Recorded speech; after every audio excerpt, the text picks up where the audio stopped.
老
师。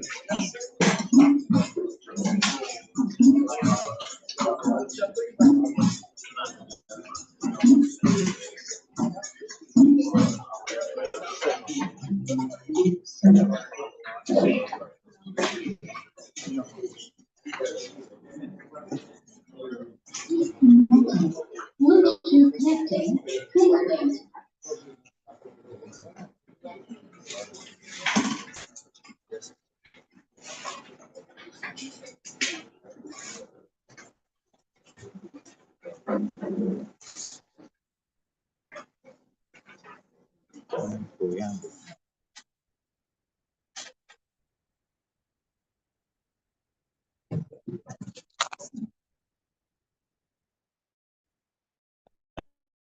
Hello, Mr.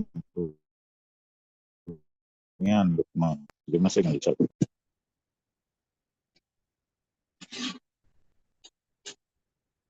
Yes, good morning, sir.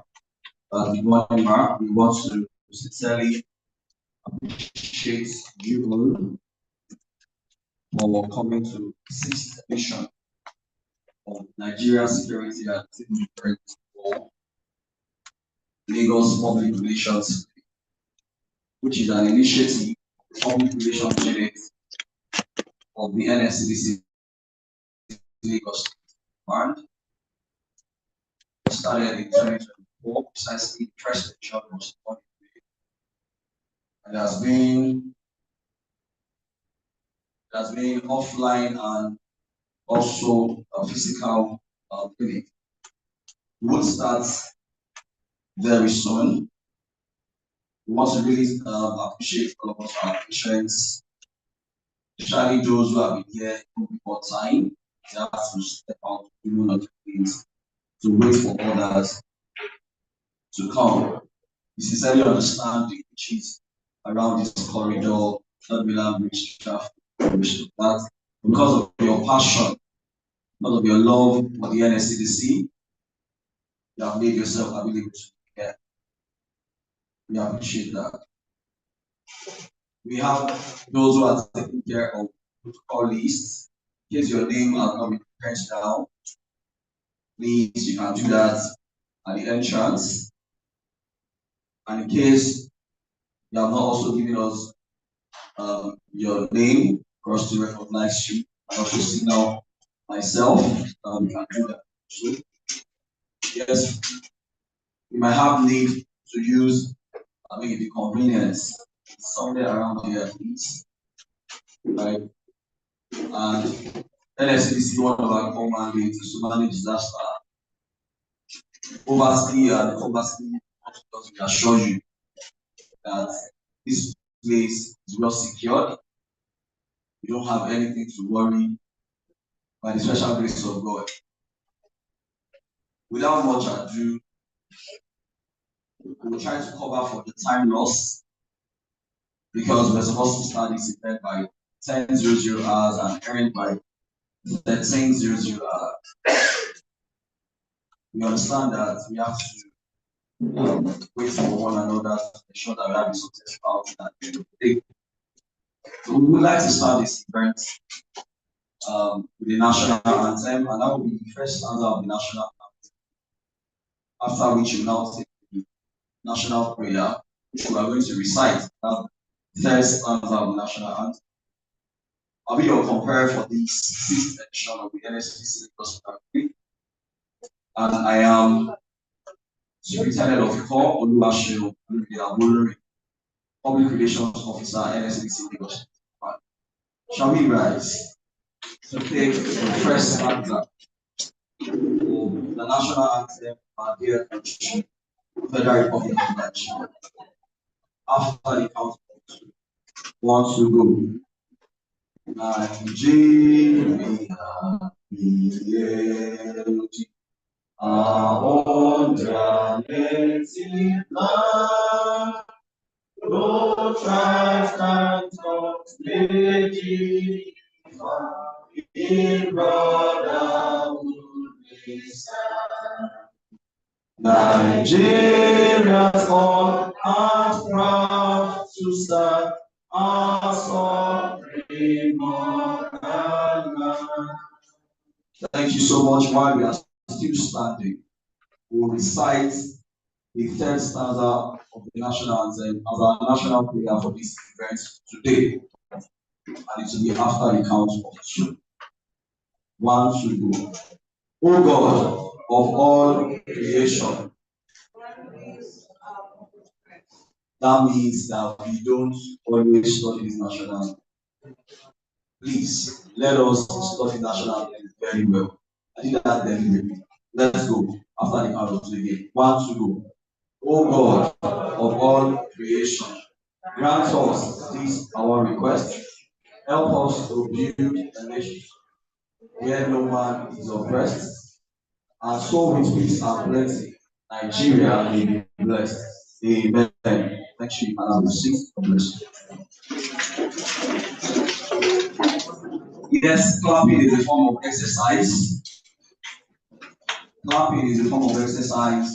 I'd like us to start with that exercise this morning. We put our hands together for God Almighty, the people alive from January till December that we are witnessing the last month of the year. I thought somebody is grateful to God Almighty. You can put your hands together once more for yourself.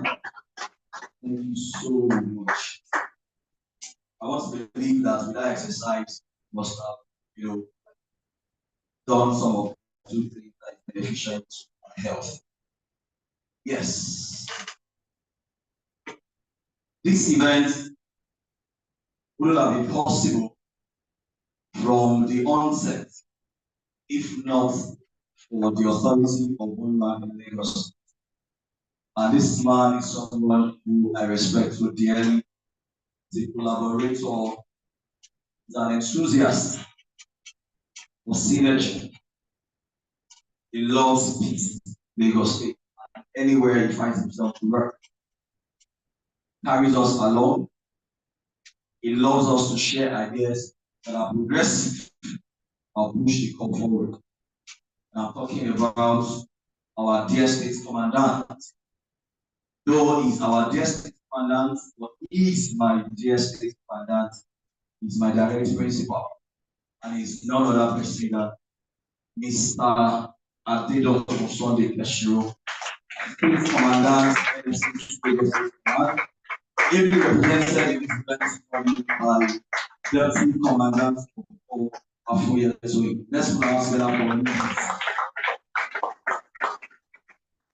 You're welcome, sir. I have another very big shot now. It's not just a big shot when it comes to the intellectual world. And also when you talk about politics, governance, fighting crime through the pen and through the words and through engagements like this. He has had the opportunity to speak all around the world, even in colleges that form and shape, discipline and dedicated senior officers of various government functionaries that shape the policy of our nation. I'm talking about none other person than a professor of sociology, criminology, and cybercrime. Don't say here for my mouth. He has to practically practice cybercrime to be certified and to be able to teach us cybersecurity today. And he's not a president, Professor Adedeji Oyenoga from the prestigious Lagos State University. The university that modeled people like us. I don't have another doubt in my heart. The reason that made these giants of academics also say, June, whatever you want to do, do behind you. And that's why we are doing what we are doing today. Because this set of great men are behind us. I'm talking about Dr. Waziri Adisa from the University of Lagos. God bless you, sir. I called these two great men that I want them to be the ones to speak on cybersecurity because I want it to be relevant to the speakers that we are actually calling. Not to bring an engineer to talk about cyber. And guess what they did for me? They said, we will be there. In fact, Dr. Adisa, I didn't have to remind him because I was reminding several people I forgot to remind him. He called me and said, is your program still holding? By the grace of God, to go. He said, I will be there. This morning was the first to call me that I am on my way. Let's ask together for them what selflessness. Yes. There's somebody that is also dear to my heart. I think by mistake, nobody is above mistake. By mistake, in one of our meetings, I offended him and he quickly called my attention to it. It's not an offense, but he called my attention to it and said, oh, you have done this. That shows love. And as God will have it, he's also the one his service is sending to be represented in this coordinator. I'm talking about Mr. M.T. Daramola, Deputy Director, Security Enforcement, DSS, Lagos Command. He's one of those who loves the growth of the corps and also supports us. Even at our state security engagement, he was there. He was also a panelist. He was also part of those from the community, and he contributed immensely to the protection of senior players in Lagos. Let's dance together once more for our God. I have the privilege and honor to also recognize Honorable Razak Ibrahim Okukaluda, LCD. Let's dance together for him. Our politicians are also part of what we are doing. You are welcome, sir. I have the honor to also recognize one of my very own, she's my mother, Mrs. Eniola Mayowa, fellow Nigerians of Communications, Vice Chairman, Lagos NIPL Chapter, Nigerians of Communications, representing the chairman. Let's dance together for her. You are most welcome. Yes, we have representing ICPC. Also believe you all know ICPC. Okay, don't worry, if you don't just give ICPC. But you don't know them by case, Jesus name. Now. We have somebody who's very dear to my heart. Very, very dear to my heart. The enthusiasm that she has to even come to this program is enough to speak for itself. This is Mary Omonoya. She independent PROIC. Okay, Can you better for her?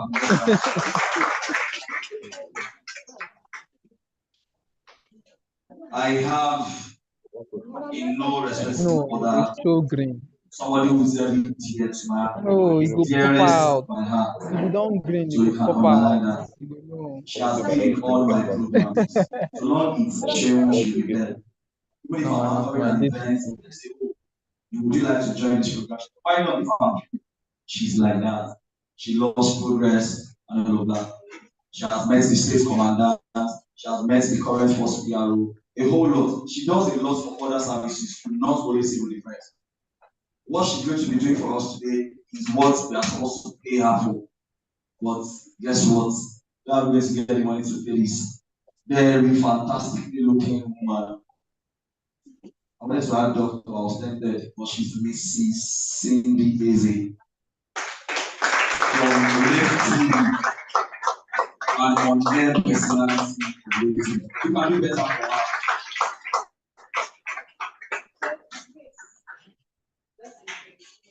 Oh, thank you, sir. We also have you also the ICPC representative also came with Onyema Ezekiel, Mr. Onyema Ezekiel, Superintendent ICPC Lagos National Federal. We have somebody who does also want to be very close to my heart. In fact, it's one of the reasons this PR clinic has not failed. I must sincerely tell you. I'm not talking about money, I'm talking about mentors that you can see, mentors that you can feel, mentors that ask about you. How are you faring? Mentors that you can touch. A lot of us, our mentors are abroad. They are not close to us. But this is a close mentor. The encouragement alone. Sometimes you ask me, I'm not hearing about this thing. I don't want to do another one. It's not another person. That a veteran from Nigeria to US, from Nigeria to UK, but Professor Adedeji, from Lasso to the world, that's who he is. Veteran in the US Army, also in the police, and he has been a speaker in all of our events. Let me give him an ambassador. Ambassador Abiodun Singh. Let's dance here for him. Thank you so much. We also have Mr. Jimmy Joseph from News Agency of Nigeria. Let's dance together for him. from fire service, you have SF and fees and issue from Federal Fire Service. PRO, Federal Fire Service. Yes, we also have the PRO of Nigeria Correctional Service, DSC, J.O. Shaw. For him. And like you saw, the professor also working with some students. Can signify so that we can put that together for you.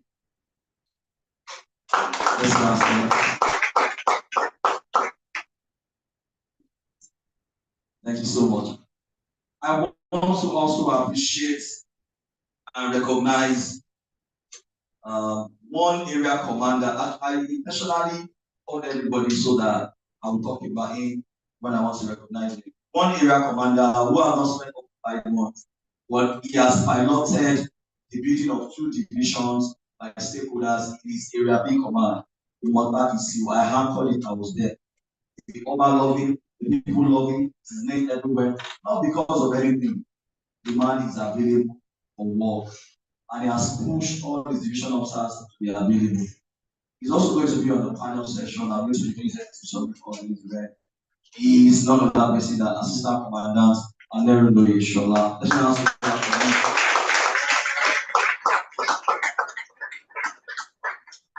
We want to appreciate all the senior officers that are here. Yes, the divisional officer of Lagos Island just in fact, is privy to everything that we are doing. It's a whole lot of collective and teamwork. He has ensured a lot of things to ensure that this is not another person than Chief Lieutenant of Code, Duro, Lola, for all of us who are participants, we believe that it's going to be a learning curve. We will learn, and we learn. Let's put our hands together for ourselves. Without much ado, I would like to start by sincerely appreciating our dear state commandant for this privilege that he has given us to push the image of our service in Lagos, through Lagos, across Nigeria and the world. Engagement is very important. It's by engagement we'll be able to fertilize ideas, let the world know what the challenges are, so that they will not think that we are spirits. Learn from those who know more than us, learn from experts, cross-fertilize ideas with different sister agencies and people from different walks of life, especially the corporate world, so that we can be able to represent the security architecture better than we do. We believe that we can do better than what we are doing.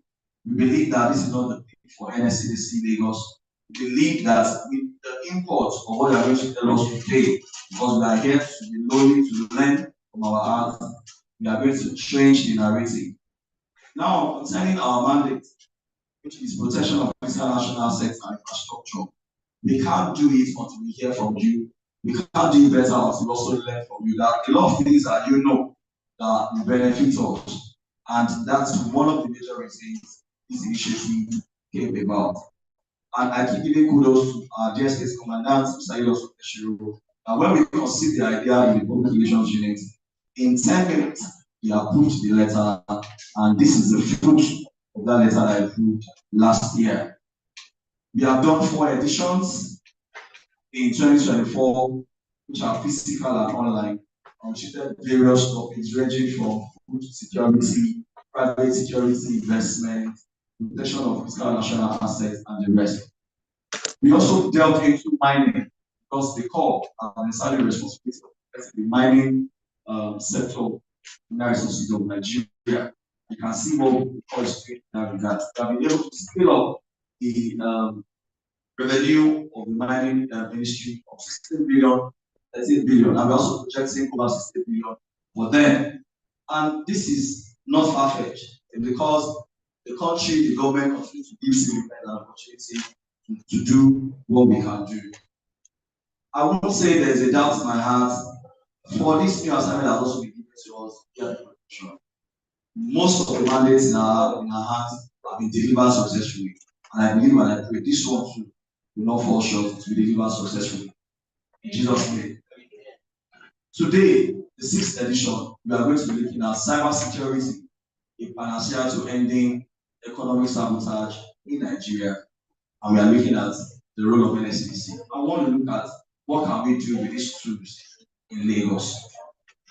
We call this gathering and brought people who are better than us, who know than us, and who have gone far and wide than us to come and help us speak to this topic. And that's why we have our professors here. And another session will also come up where we have technical experts who will deliberate more, who will deepen this class, and look at physical areas we can learn. I want to bring participants ahead we have papers to note down and also raise questions when time comes. I'm happy to see you again in this sixth edition, which is also we are using to round off the last month of the year. And I believe that we all cross over to 2026, alive in peace and not in disease. And for all those who have also supported us, and like you have mentioned, we want to thank you so much for keeping this journey. I want to also tell us that this program is also online. It's on YouTube Live, on Zoom Live. I want to thank all the partners, individuals, organizations who came to our rescue to ensure that this is a success. Thank you so much, and God bless you. Let's dance together for ourselves. Without much ado, we check the program of events in hand. We are now on number 7. I'll be inviting the state commandant beside us for the show, represented by Deputy Commandant Toyin Andrew for his keynote address. Let's dance together for the representative of the state commandant. Can we do better for you, please?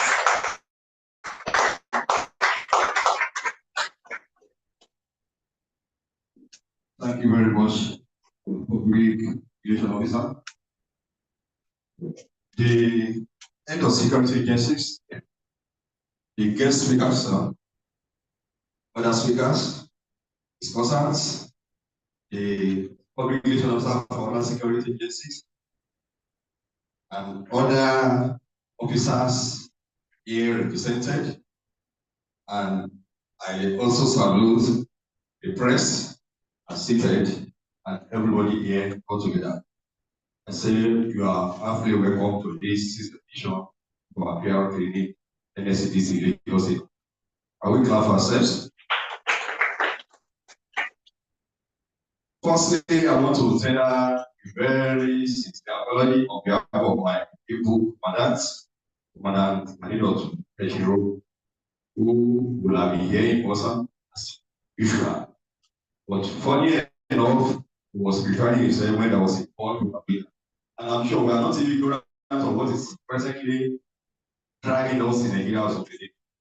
And I want to be sure, either by now, maybe you decide already details. So he is Agu officially. So he signed a greeting beyond ordinary that I should explain and you make sure that it's well represented. And I want to tell you, I want to assure you, my guest speakers are another notable leaders, that yes, my organ is well represented because our PRO has gone beyond what you can just draw and what is making us to be happy today. I want to tell the table that our able commandant was one a congregation of Satu, and just like we trained together, I too was once a PRO of this organization. So, by the grace of God, this program, like the PRO has highlighted under the issue of the pillars of cyber security and economic sabotage in Federal Republic of Nigeria, the role of NSCDs. Yes, it's very selective, like Logan said, that this guy is mashing, not periodically but systematically. So it's a very novel program, and luckily for us, we have specialists, our professors, they are all here, and some of our leaders, key speakers, who are going to give us what we call a professional information and understanding our lead topic. But in our own little way, we see that when we are talking of security and cyber security, which is just a serious, ordinary for a layman language, a serious threat. When I say a serious threat to our online system, production and operational system. So it has been a general problem of the Federal Republic of Nigeria presently that when you talk of hacking, phishing, and even what we call RAS wave is common presently now, and it's affecting the country at large. Is pulling down our economic reality, whether we like it or not. Sorry, I will shift bit to where you may say, how is this man? By the grace of God, I also have a potential enough when it comes to cyber laws. I'm a lawyer. So that one really, I want to tell you with my knowledge in corporate law. Presently, I can tell you what is happening in our corporate field. So a lot of field are getting involved, and a lot of companies are packing up. A lot of things are happening, even inside. There was a meeting at Madagascar, which about 3 weeks ago, it affected about 3 companies in the Federal Republic of Nigeria, and then until they have to come newly shape. So this is a topic that is bringing one downstairs at a very peculiar time. My dear Rosa, I salute your courage. And this is a very good time for us to be talking about this. And the other will like it or not, sir. You can see it is affecting the financial standard of the country, not just ordinarily. And then not only that, it has affected the reputation of the Republic of Nigeria. We cannot run away from awareness. The lawyer will say escapism. When you see reality, you are dodging reality. So there are nothing to escape the fight about. So the reputation of the country, the investors, are they loyally coming? Are they sure of what they are coming to? And then you can see the effect. So the reputation in terms of whoever that is investing in one thing or the other. So they look at our country and they have to be very sure what they are coming in is well safe. Funny enough, area of phishing, you see, nowadays we're talking of fake alerts, fake emails, fake a lot of things, and that. It's going systematically. Somebody will just call your number before you need to tell you that yes, that's your account, we are doing this, but where do I know you? So before you know it, it is already getting to the grassroots. I know NCDC will work closely to the grassroots. Any first-hand information will get it, even to the top. So all the things to be tackled this morning by the grace of God. And then when it comes to RAS wave, which I just mentioned, some of our officers that have been trained, they know what those areas, not just hacking out. You see that some people will hack your system, they will go into your private files, and before you know it, they will now plug the file. They will ask you to pay ransom. So no, ransom is not only physical. So you pay ransom online. They will ask you to pay. That's it's a pornography to pay this in that manner so that your file will be opened by somebody who has illegally taken your files. So all those racketeering are going on. I am not giving lecture. Our professor is saying, I'm just giving by my knowledge in corporate law as a lawyer, which I know as other data analysis. So by the grace of God, under the we have been having problems with our data problems in the country and there and there. And I'm sure today there's going to be a no. Then the Nigerian Security and Civil Defense, have they been listening about this? Have they started working on it at all? Have they done anything stipulating that yes, they are capable to arrest the situation? I want to say yes. I want to tell you for free that as I'm talking, NSCDC has trained more than 750 officers in this area. And then not only that, and then some of us can even they can even attest to this. I'm sure some of our leaders have traveled outside the country more than 3 times this year alone. So not to talk of some other senior officers. So there are a lot of trainings going on, but it's not yet enough. So I want to show that how is the NCDC coming to rescue the situation? By use of law. Whether we like it or not, how do we use of law? Yes, the law setting the act of NCDC, whether we like it or not, the laws are there to be used. So in the section 3 of the NCDC Act, where we have the section in the subsection E, we have the protection of the critical infrastructure and national asset of the Federal Republic of Nigeria. When my director was being introduced the last time, I shook my head because I know that is even the life of the federal government of us. So when the critical infrastructure of the federal government, the state, the local government, and the state government are well protected, this thing will be arrested to some PRS minimum. And not only that, and I want to remind us that the same section, that is section B of the section 3, that you know Nigeria's currency event control of the private guard companies in the country. So that enables us to re-affiliate them in terms of the training of those private guard companies and security bodies. So this is one of the things that have been added into the curriculum of the training. So they know, not that somebody will just enter into your corporate organization and say, I want to charge my phone, I want to do this, I need this information, I need that information. But with your knowledge, then you know where to go and what to say to such and infidelity. So also, we also have the issue of fighting against the criminal completely.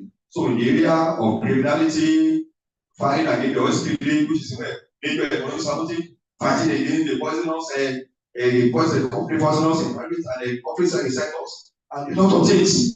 So with all this team together, the NSCDC have the mandates, they have the laws, enable aspects of the law, out of NSCDC fight it very well, and then the elaborate training, and I'm sure you're going to make it very well.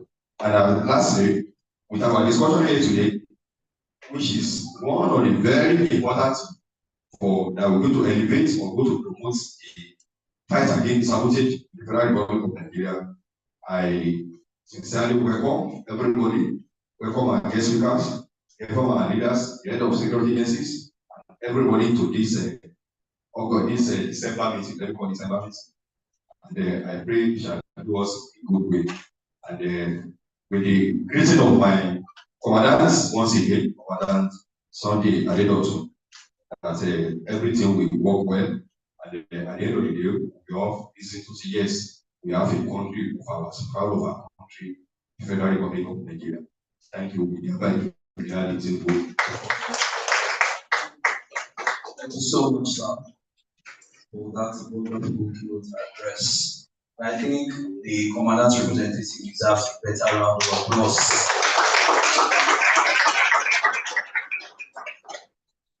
We are going to tilt the program events a little because of obvious reason. Our dear state commandants have also magnanimously offered our deputy commandant who is representing him to us for the whole of this event. So he's with us for that conference. So that's he's with us. Let's now together for him again. So without much ado, I would first like to move us straight into the technical session. After I allow one or two persons to make their speeches. If you look at the program of events, what we have there is topic session and we have but right now we are going to take video messages from very distinguished guests that we have here today from the session. Before that, permit me to also introduce to us Guarantee Trust Pension Managers. We have Mr. Michael Rafu here. Let's now stand up for him. We have Emilino Adebanjo. We have Mrs. Omotoyosi Mamura. All right. Let's now together for them, please. Thank you so much. First, I would like to, for the video message, invite Honorable Razak Ibrahim Olamide, Chairman of the City, for his video message. Just 2 minutes. Let's now together for him. Good morning. Madam speakers, I want to start on the system of manage time. Security is important for everybody. As I said, which I want to appreciate this is want to welcome you. and very good. Thank you so much. This year.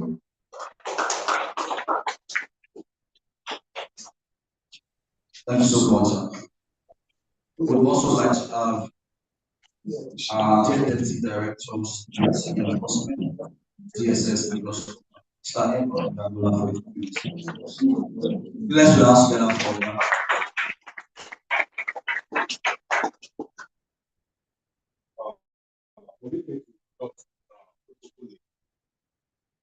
On behalf of my director, Alajidia, yes. We wanted to come and attend the program. But in a nutshell, I think you have said everything. But without not saying anything, let me say something. There is no way we talk about cyber security and we won't talk about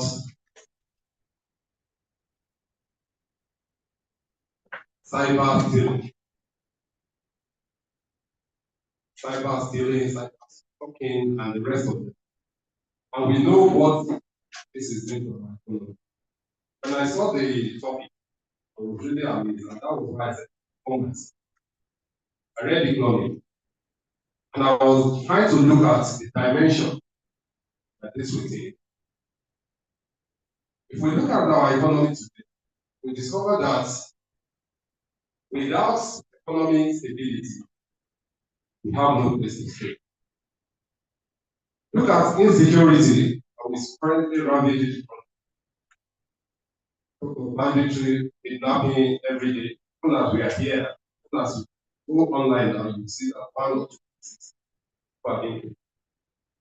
What are the solutions? What are the causes? Look at these economic, let me say companies. There are some companies that don't go to mention today that are moving now from Nigeria to even close by in the Republic, Ghana, and the rest of it. Not to now cap it up with cyber stealing. Little money, capital that are left in the purse of you and I are being stolen. Okay, in those days, they told us, keep your money very well in the house. As we're growing up, they say, keep your money in the bank. Now, when you keep your money in the bank, you just wake up midnight. Your alarm has started. End of your day. You can imagine somebody who has labored for 35 years and he was just recently paid his pension. Jubilated, celebrated everyone. Only for him to sleep overnight. The next morning it was what is over. The next thing you are saying is partial school. And from there, you don't let us. I want to wish this system well, believing that there will be a solution to every problem. Thank you very much. I think we already have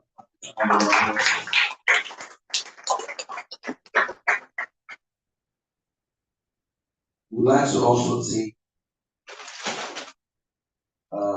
another good message from Vice Chairman Lagos Energy Lab, Mrs. Eniola Mayo, FNIP.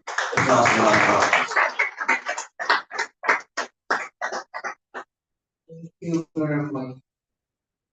I bring business from my family, and I know so many Nigerian security and security space, particularly also PRO, So, talking about cyber security, as I sat and I listened to people that have spoken, this is a very good thing because they're also going to be able to understand that so many of the crimes that are going on here. The question is, have people been adequately educated? Do we have enough awareness? Are people also being told that when you are in an environment where there's potential for being kidnapped, what should you do? Those are messages that we need to begin to penetrate the rank and file, the community, and everywhere in this nation.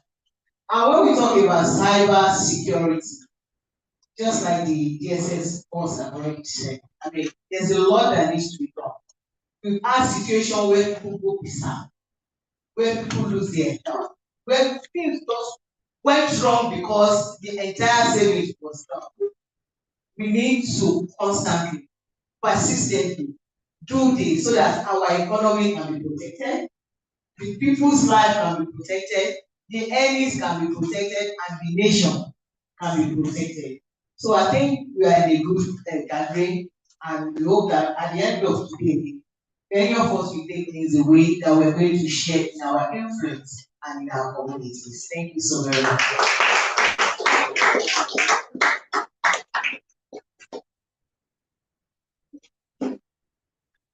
Thanks so much, Ma. We would also like to take another good message from our Army police veteran from the US, and that is Mr. Abiodun Hussein. Let's ask that for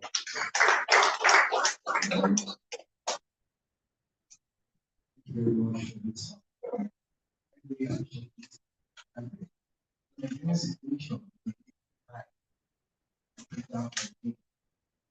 is so sad. Country that is living inside one sleep, country with terrible land. And there is some of the people who are being outside begin to generate. People's talking about GMO. We are trying to it's so sad. And I want to portray the point of the DSS officer that when you talk about insecurity, you want to be has to be on bad policies, policy consistency. The other thing is we can move on from now on talking about the problem of cyber security, problem of kidnapping, other things. All of it lead to poverty and the economy is corruption. So we need to do. I think when we live here, we should also keep the message, we talk about family, sister, brothers, and spread. I think that we need to our signs that signs of terrorism. So there's no much to say. I know that so it's good to persist. let's ask thank you so much. I think on that note, we can round up the good message. Can we please, for everyone who has been on the message, let's also appreciate them by giving them a round of applause. Thank you so much. Yes, by the program of events, we are at this juncture on technical session. Where we'll be having two prolific speakers speak to us. And we'll be having the first speaker speak to us in a short while.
Thank you so much, sir. Before I invite our GLE speaker to speak on this paper, I would like us to pay attention to a brief profile of our guest speaker. Professor Sabotage is a renowned Nigerian academic and expert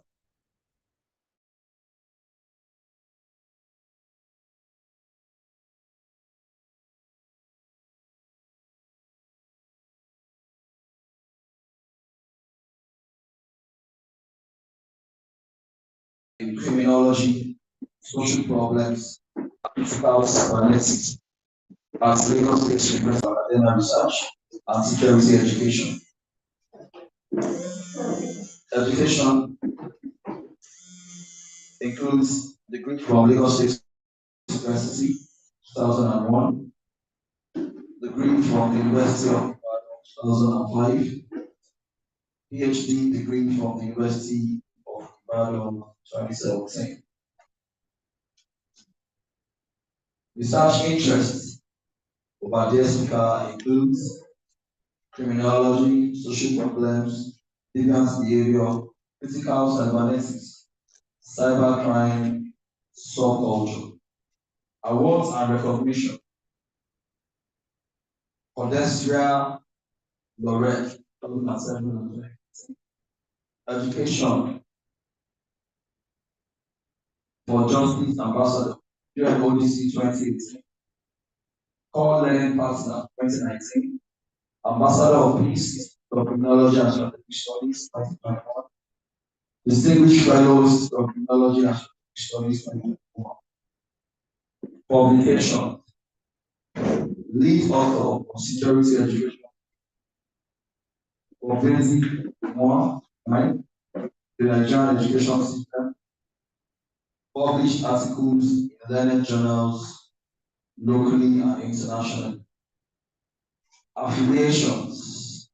Nigeria Anthropological and Sociological Practitioners Association, NASA. International Sociological Association, ISA. International Criminological Association, Council for Development of Social Research in Africa. Professor Oyenuga featured in documentaries by the British Broadcasting Corporation, BBC, and Bloomberg magazine, and has contributed to articles in the New York Times, amongst others. I present to you none other person than someone who has tirelessly supported strongly this mission of the NSCDC clinic with a view to help develop, train, and impart sound knowledge in the security architecture to personnel of the corps.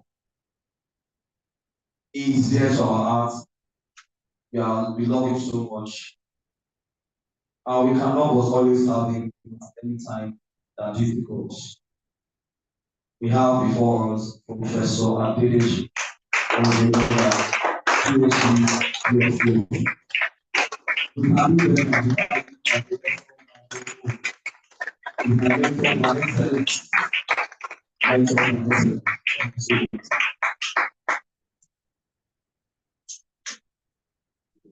Thank you very much, everyone. We'll be starting the protocol. I hope that I'll be able to I'll come up with everyone. I am going to touch everywhere. I'm going to be about it because there are places I want to get to on the slide. So I have titled my presentation Cybercrime and Cybersecurity. We are talking about security now because we have found ourselves in a world where we have to do a lot of things on cyberspace. unlike before when our money can either be in our pocket, in our bank. Our money is now in the space. Our friends in the space. Our businesses on the space. Everything about us is not just in the physical world, but also in that space. So we have a space where we do a lot of things. And we have a space where we do a lot of things and our life is connected to that space. So let's say it like that. Our life connected to that space completely. Without the space, we cannot do anything. So basically, we are going to be talking on cybercrime. I'm going to rush it just one by one. So let's talk about cybersecurity. What does it mean? America Yahoo boy, so I always call cybersecurity. Yes, I was a Yahoo boy for 7 years because of writing my thesis. So I did participant observation. So it's a necessary skill that I needed to be able to write from the inside. Because at that time, people were writing on cybercrime, they were doing it from outside. I wanted something different. So I went into that world and I came out with my thesis. And I speak on cybercrime almost everywhere. Very recently, a documentary came out on BBC 3, October 5, and still on sale, and it's around sextortion. I will share the documentary much later, but not now, much later. Now, let's talk about cybersecurity. Now, it's not unusual for us to have security on that because we have always had security in the physical space. And it's a lot more easier security. In the cyberspace, it is very difficult. A lot more difficult because we have a space where people can have what we call flexibility of identity. We have a space where people can choose to be anonymous. We have a space where people can interact incognito. So I can be your friend and pretend to be who I am not, and we are still friends. So basically, we have a place where people can choose to use different identities at all times and get away with a lot of them. And we also have a space where the crimes are a lot more lucrative than all of the other crimes that we have in physical space. I have been a part of an investigation of a cyber crime where the person made over $500,000 in one crime. A young one. So basically, we have a space where we have something like that. So we say that cybercrime is more like reverse Yahoo. Yahoo is our language representing our own kind of cybercrime. So it's the other side. So when we have security, protecting all of these things that we have on the space, we also have crime coming against it on the same space. So when we are talking about cybersecurity, we are talking about a practice that has strategies, a practice that depends on technologies, and a practice that has processes. So basically, these strategies, processes, and reliance on technology is of course geared towards protecting our system. I'm sorry, the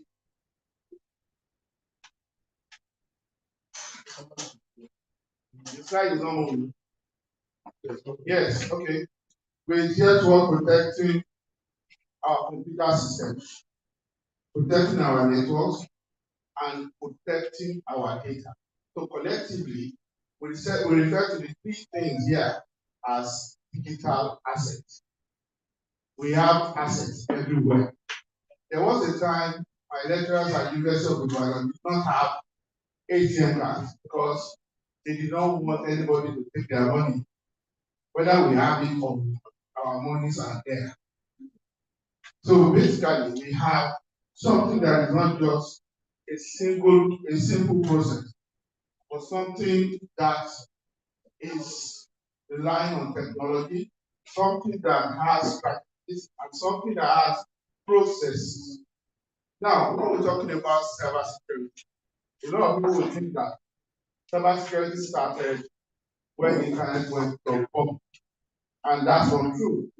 The first time it was cybersecurity came to the fore was in the 1970s, and that was when, or just after, the Queen of England sent the first email. The first email was sent in 1973, September, by the Queen of England.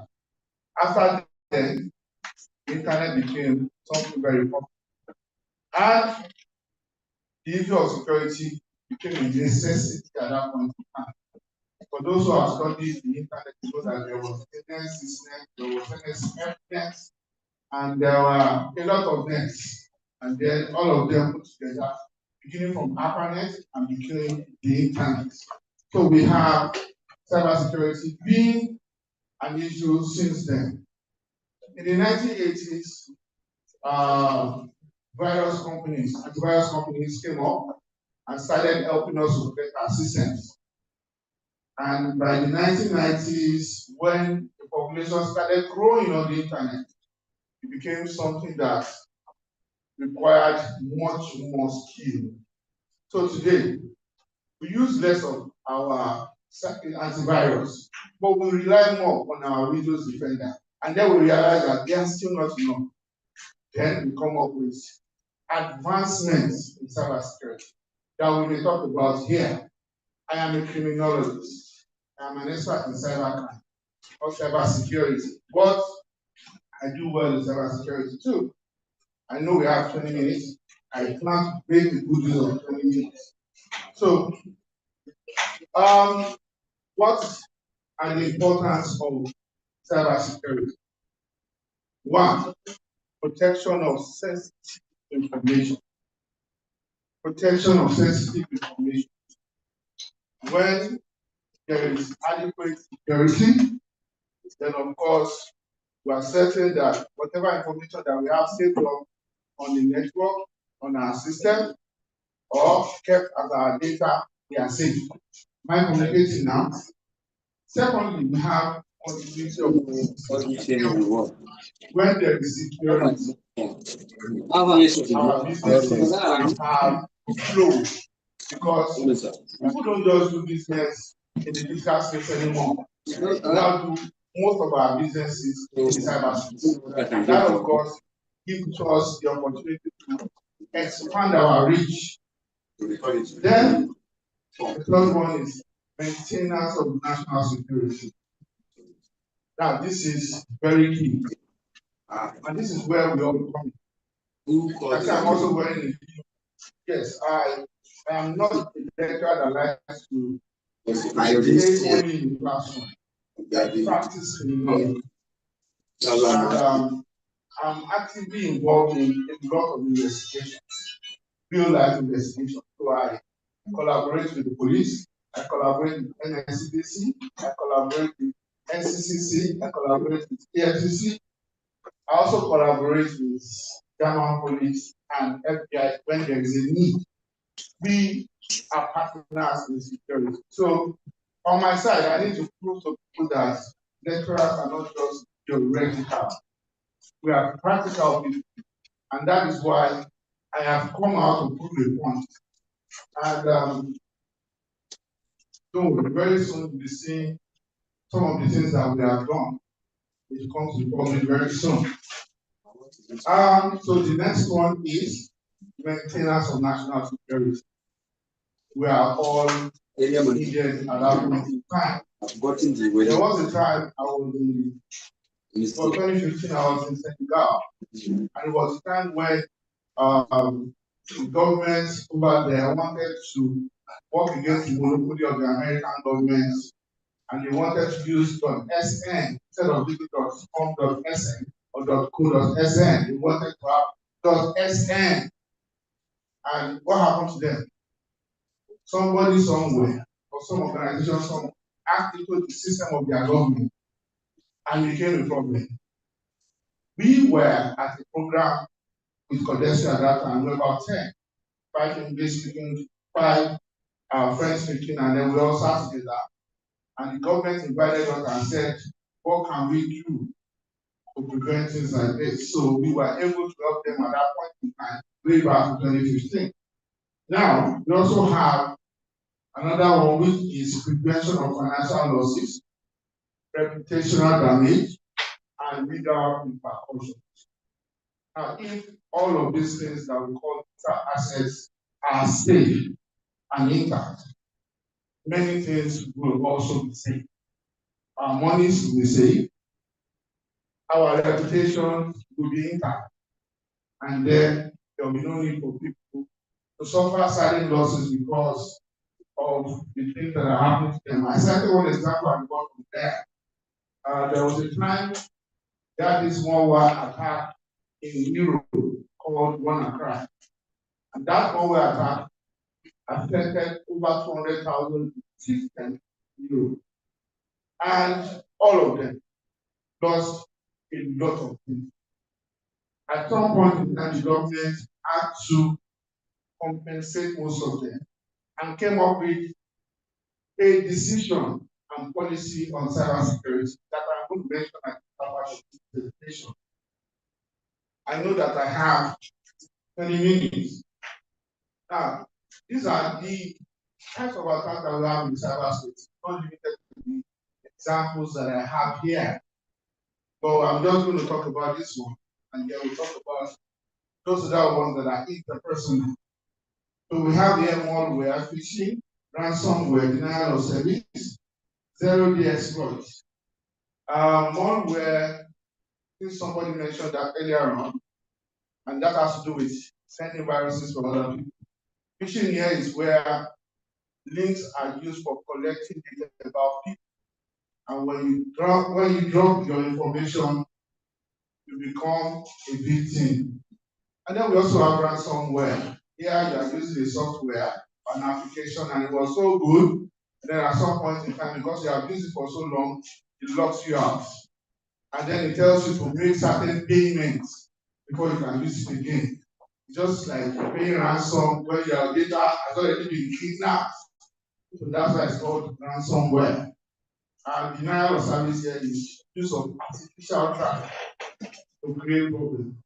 And then it looks like you don't have data even when you have data and you cannot browse, simply because somebody somewhere created artificial traffic on your phone, on your system, and you are unable to have access to all your information while they are taking them away from you. And then we also have the zero-day exploits. Now this one is talking about taking advantage of new applications. We are all fond of rushing to use a particular application when they come out. There are some people somewhere, their interest is mastering this application and looking for the weaknesses in this application. And the moment they find the loophole in the application, they use it against all the users of that application. And that's we call zero-day exploit. Now, for earlier on, I'm still going to talk about this one later, but earlier on, the commandant in attendance told us that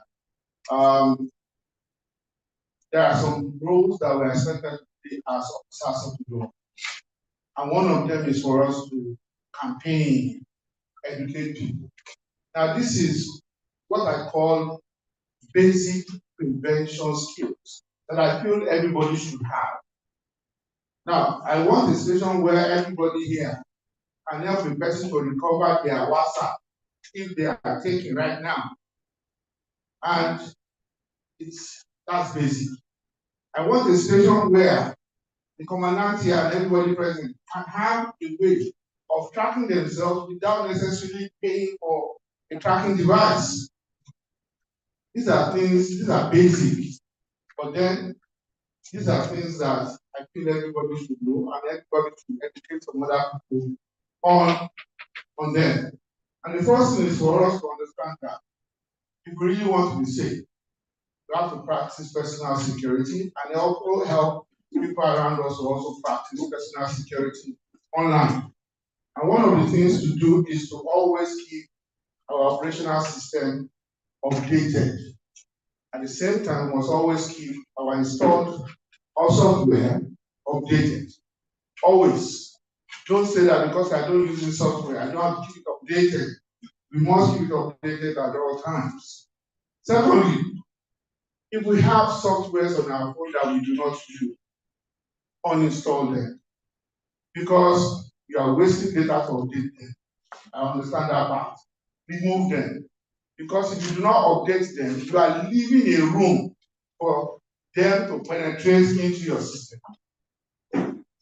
Another one is you must use, I tell people not to use antivirus, but if you must, use that from reputable organizations. There are organizations that are reputable. There are some people that are just writing programs and they call it antivirus, and then you realize that they are weaker than even your system the way they are. Another one is for us to always avoid downloading music, videos, or anything from sharing sites. Yesterday I was talking with a group of students and then they mentioned something like inkiri.com where they download movies, movie box. And before it used to be netnigeria.com. I smiled at them and they told them that from my training, if you download movies from illegitimate websites, you are doing the two things. One, you are inviting criminals into your system. And two, you are sponsoring other crimes that are going to affect other people in the world. Because wherever you are downloading it from are making money, and this money will be via into other crimes like child trafficking or human trafficking, gun running, substance drug trafficking, and several other forms of international crimes. Then, if we want to download attachments from a system or from our email, be sure you know the sender. If you don't know the sender, don't try to download them.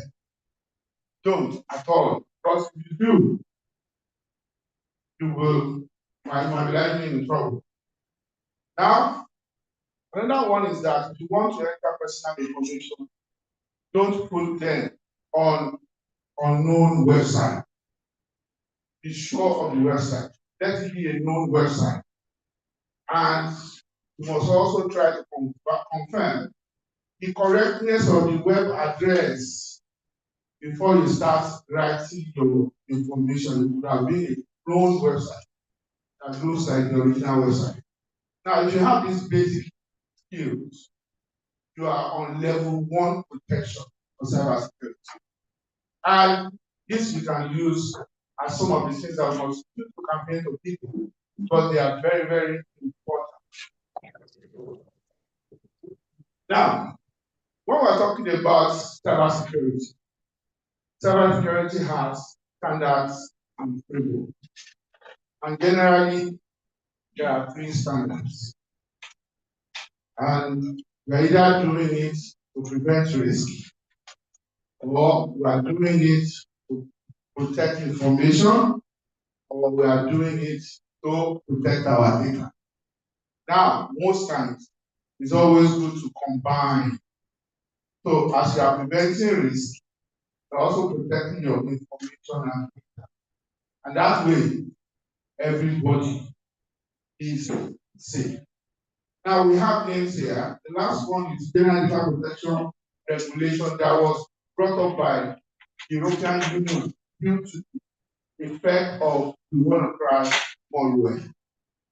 It was meant to help people from Europe to have a basic understanding, education on how to protect their data online.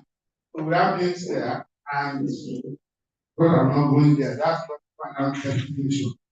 Now, this is where I feel it is important for us to pay attention. Now, there's what we call cyber kill chain cybersecurity.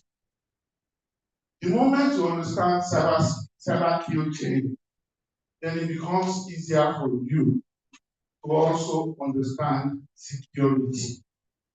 Because cyber kill chain here is talking about interrelated activities put together to victimize people online. It's not one activity, interrelated activity. Now, they are all connected. And most times, people are carried away or are victimized through the things that they love doing. I would have loved to tell the story at this point, but I do not have enough of time. Let me just summarize. There was a case I handled in Ilorin where a particular girl was swindled of a huge sum of money by a person she thought she knew. She was into Forex. She was making money from Forex. Then she saw this ad friend on Facebook from a person who was also from the pictures into Forex. And then on that web page, on that page, you see a picture of him addressing millions of people, thousands of people. And then it was snapped, then it was looking like it was really successful. Then he added him as friend. And then asked him that she would like to be a part of his team. Like she has the knowledge, she would also like to be training people. The guy agreed. The guy now said, okay, we have a training that is coming very soon. And I feel that if you want to be a part of that training, because you came to me, I want to be sure that you are fully committed into this. You will be the one to pay for the venue. What we do on our training is that we get accommodation for all participants, and we also pay for the venue. So to show our commitment, we paid for the accommodation, we paid for the venue, and as soon as he made all payments, the guy disappeared. She was a student at the University of Ilorin. I was at the University of Ilorin for 1 year, 2024. So I met her last year, November. I smiled. And then I said, what number does he use to call you? He gave me no number. The number was actually not working. It was a number that was not connected to it. I don't know how that happened, but then it was a number that was no record. So I decided to use the police to track.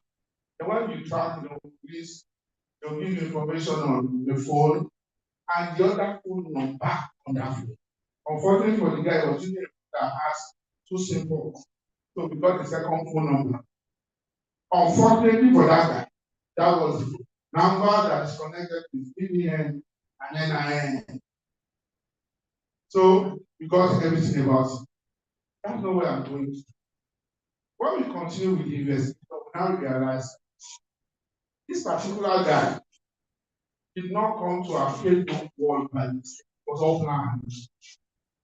This guy is actually from our village. They came from the same tribe. This guy is not even the same guy that we saw on the picture. It's one guy that has Cyberman. But with the one we saw on the picture everywhere was actually a very fine man.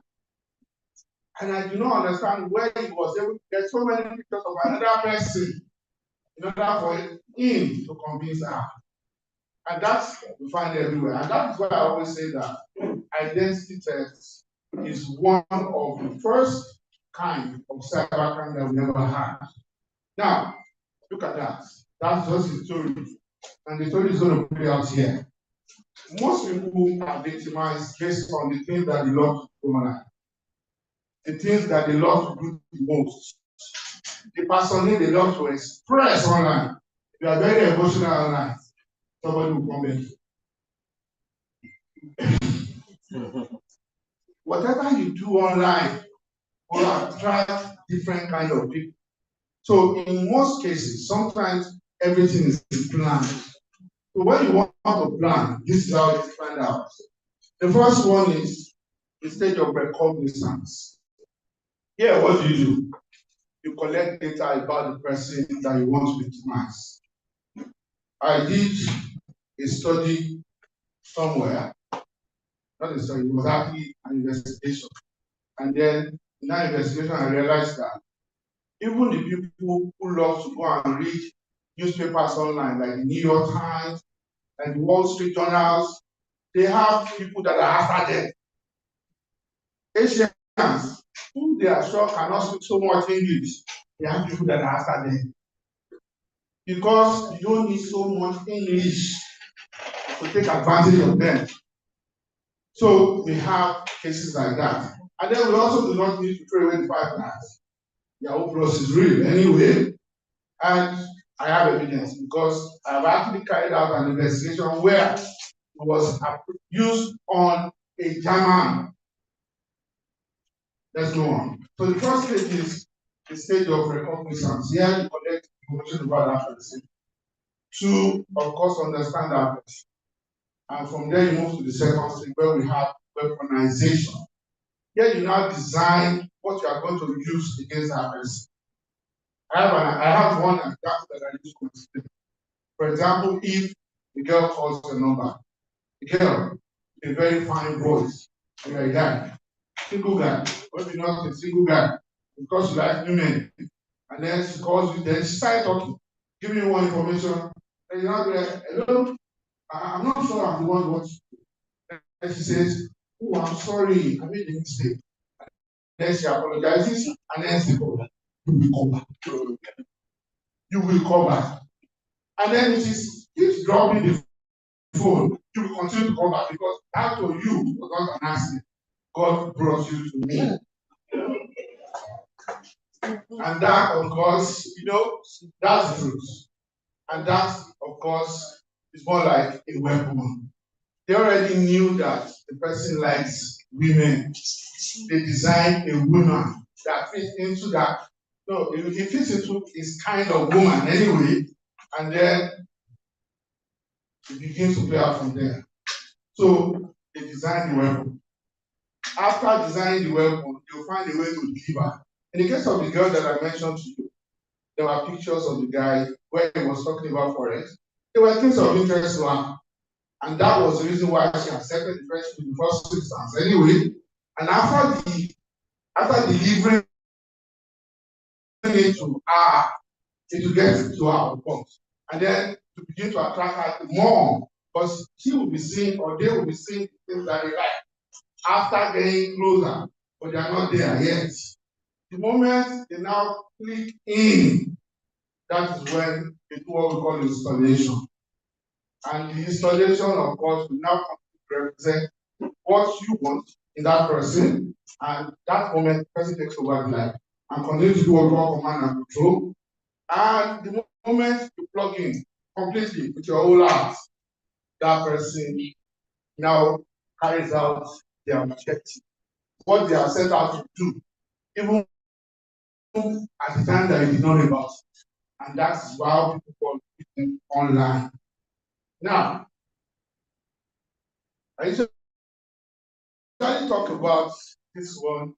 I actually got it from somewhere on Instagram, and I love it. The person did not write it. The person said it, but I love it. I don't even know the person's name, but this person made it very easy for everyone to understand what we mean by cybersecurity. Now, if we call data network and system digital assets, it means that we can have them represented by a whole building constructed in a village. One building, one fine building constructed in a village. And when you have a building constructed in a village and you do it like that, everybody will walk in, everybody will still do. How do you protect the asset? The first step is you have a door that has a key. Am I not correct? The door will give you access to the entire house. Now, in cybersecurity, you can call that password. But then you realize that that door is not enough for the security of the house. You create a gate, which means that for you to have access into that building, you need to have access into the compound before you can go into the building. That means what you have? Two-factor verification or two-step verification. Because cybersecurity moves around authorization and authentication. And of course, there are rules there. Then we also say that, okay, I want to know more. I just don't want people to come in, boom. I don't want them to get to the gate before I see them. Then you mount CCTVs. You put cameras everywhere. What are you doing? You are doing network monitoring. Because you are monitoring your assets. At the same time, you have also placed there. You put an alarm there. When they get to this point, there's an alarm. What you have done is what we call institution protection system. So with all of that, and with your firewalls and with your antivirus, you have been able to set what we call inbound and outbound rules. And that way, you are certain that your information is safe, your network very safe, and your data is very safe. Now, where do we come in? By we here, I mean NSCDC. And with many places. I know that NSCDC have always been involved in cybercrime investigation because I know that online investigation is incomplete without offline activities. There is no way Nigerian police force will move online without having people in the physical space. So generally, we need to put it together, online and offline interaction. So here, we expect that NSCDC should have, I'm sure they have, a cybercrime unit. The police had cybercrime units before they started the NPF NCCC, National Cybercrime Center. And today, I am sure it is building, but that's the first organization that is labeled specifically for cybercrime. And I'm sure they have the capacity to handle all types of cybercrime. Now, so we have to set down so that we can do our part investigation of all online fraud, any kind, all identity theft, any kind, and any other thing that can be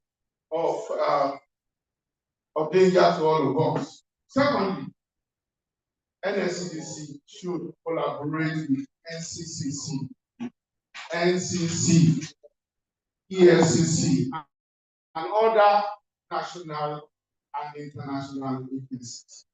Very important. Now, you may not have access to all of the information that you need for this investigation to be successful. But if you have the right connection, it makes it easier for you. Now, the third one is key, very important. Cybercrime education. Yes, NSCDC should educate the public on the things that they must do, on the behavior that they must adopt in order for them to be safe online. There was a time somebody said that if you snap too much picture online and you allow your fingerprints to show, somebody can copy your fingerprint. Yeah. You see, what many people do not know, I'm not talking about this in a dream, I'm talking about on the public now, is that when we are doing this biometric, it's just like that scanner here.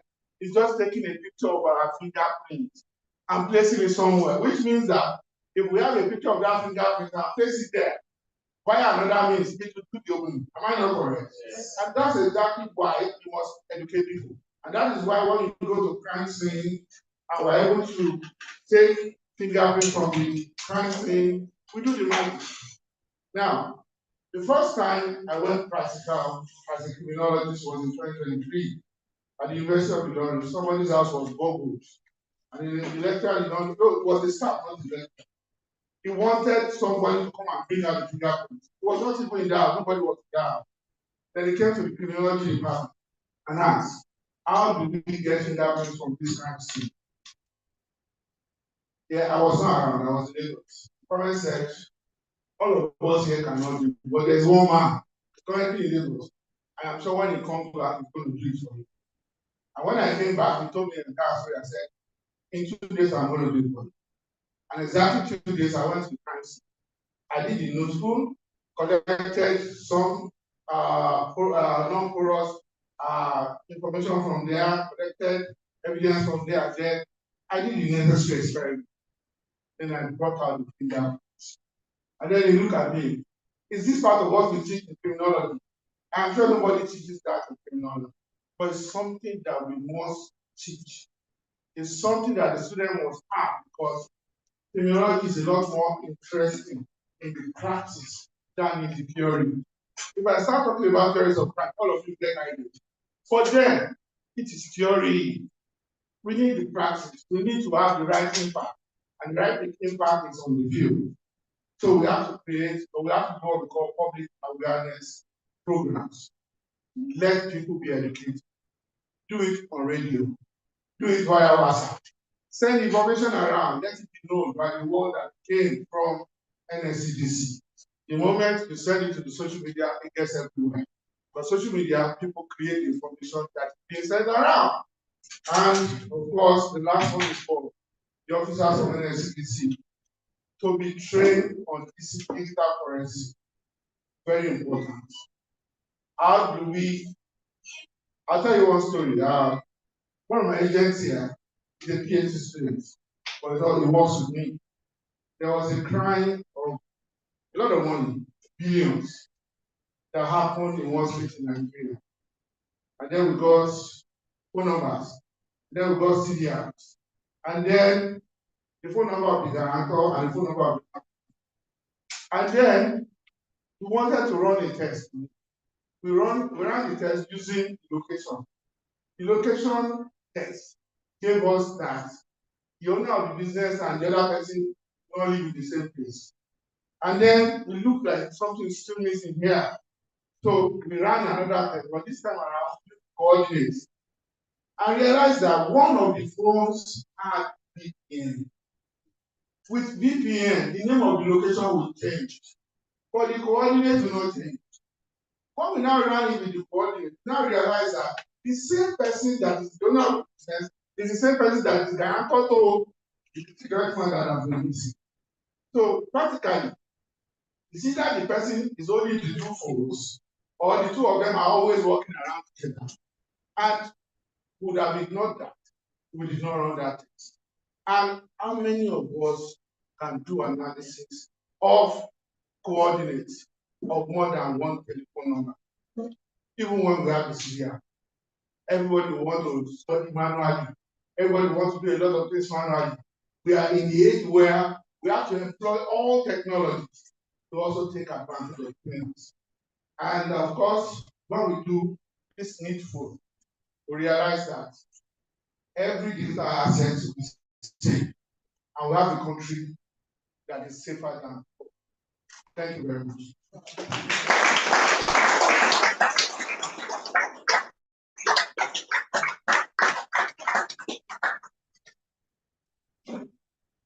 Please, you can do better.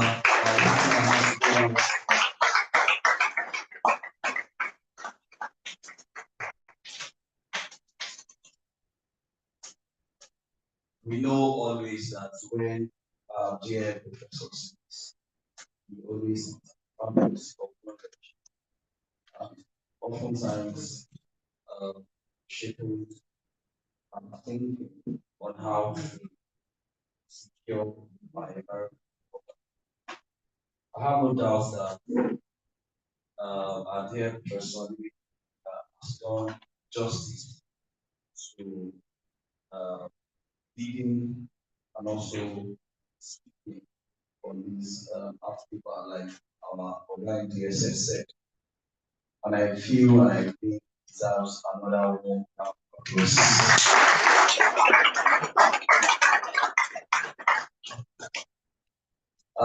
I'm going to also be bringing up very intellectual matters to discuss paper further. But before I do that, some very distinguished guests also want to the board. I have with us here present Dr. Uchiku Abeng and Peter past president. He's someone who has respect. From the very first time that we met and studied the issue, he also said he was raised in and the penchant for his passion was also gives me joy. And I must say that he should be resting today because the feeling of Alaba just ensure that he's here. We also have the CSO Sterling Bank, Mr. Michael Wanifi.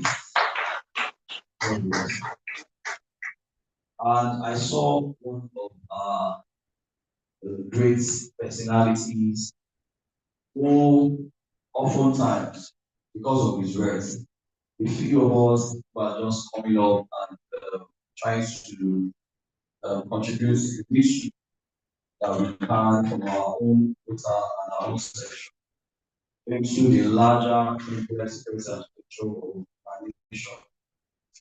Feel that his words is being helpful to help us to continue to say, oh, I will not back down like this because I'm talking about not another person. I don't need his name to be written, but I have his name offhand because of the impact in a lot of things that we do in our service. He has met our dear state commandant federally and he has contributed largely to showing us policy direction. I have with us Mr. Ibrahim Matthew. Let's now for that for him. I come forward, sir. As a matter of fact, Mr. Ibrahim Matthew is the CEO of a private security company, and he has other schedules today. Of fact, supposed to be a very big conference and awards recognition today. I think he's holding insurance in Kusu, but he chose to be here first. Let's do that hands together for him. One of the leading information infrastructure companies is also represented here. I have the privilege to say that this company refurbished one of the operational vehicles of our guest just about a month ago. And you know what it means to even buy an e-logs now. I think over 70 million or so. And you can think about the cost of publishing such repetitive vehicle to standard. We can use it to pursue vandals, pursue saboteurs. I'm talking about representative of the head of PR of Cyber One, Mr. Jordan, maybe represented here by Mr. Olaya Temitayo, Community Relations Manager. And on this note, I would like to bring the microphone. I would like to bring to the microphone to discuss this even further.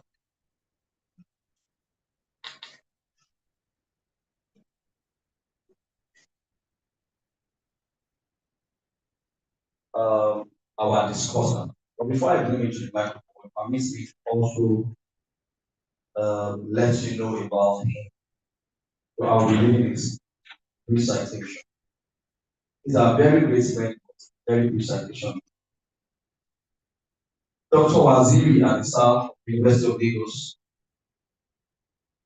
Dr. Waziri Adisa received the Bachelor of Science, Master of Science, and Doctor of Philosophy, Sociology, and University, respectively in 2000, 2004, and 2014. He graduated as the best student at Bachelor and Master's degree levels in the Department of Sociology, Faculty of Social Sciences, University of Lagos, and also distinction in his doctoral coursework. During his 2003 and 2004, the University of Lagos awarded him a teaching assistantship award to pursue his Master of Sociology at the University of Lagos. Similarly, in 2005, he was granted the University of Lagos Graduate Fellowship Award to pursue his Doctor of Philosophy in Sociology.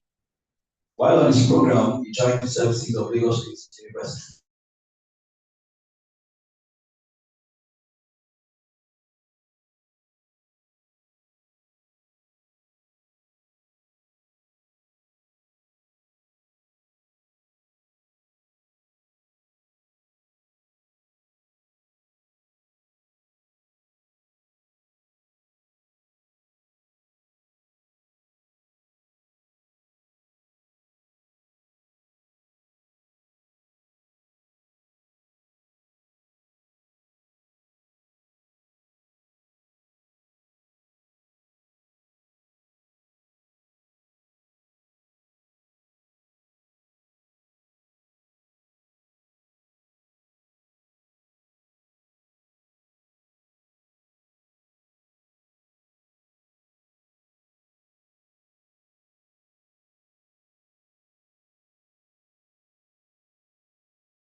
2019, the same from Investment for the establishment of Center Environmental and Social Standards, where it served as the Deputy Director of Sustainable Procurement until 2024.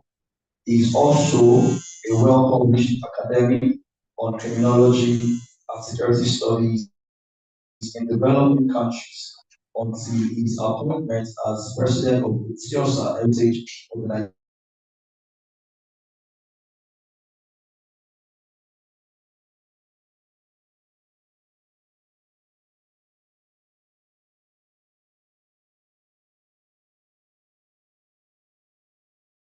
Second Vice President of the Organization of Lagos Studies in the USA and 20 use of technology and strategic studies. Without no doubt by heart that we are in for another section of deep discussion by our discussant.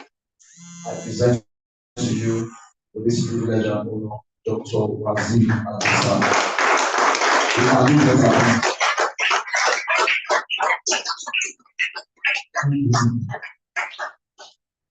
The state commander of NCDC, distinguished guest here, the PRO, who has been on my neck for the past months, distinguished participants, a colleague, professor, we were employed at the same time by Lagos State University in 2007. Thank you, Prof. Prof's presentation, very good. You agree with me. Very, very good.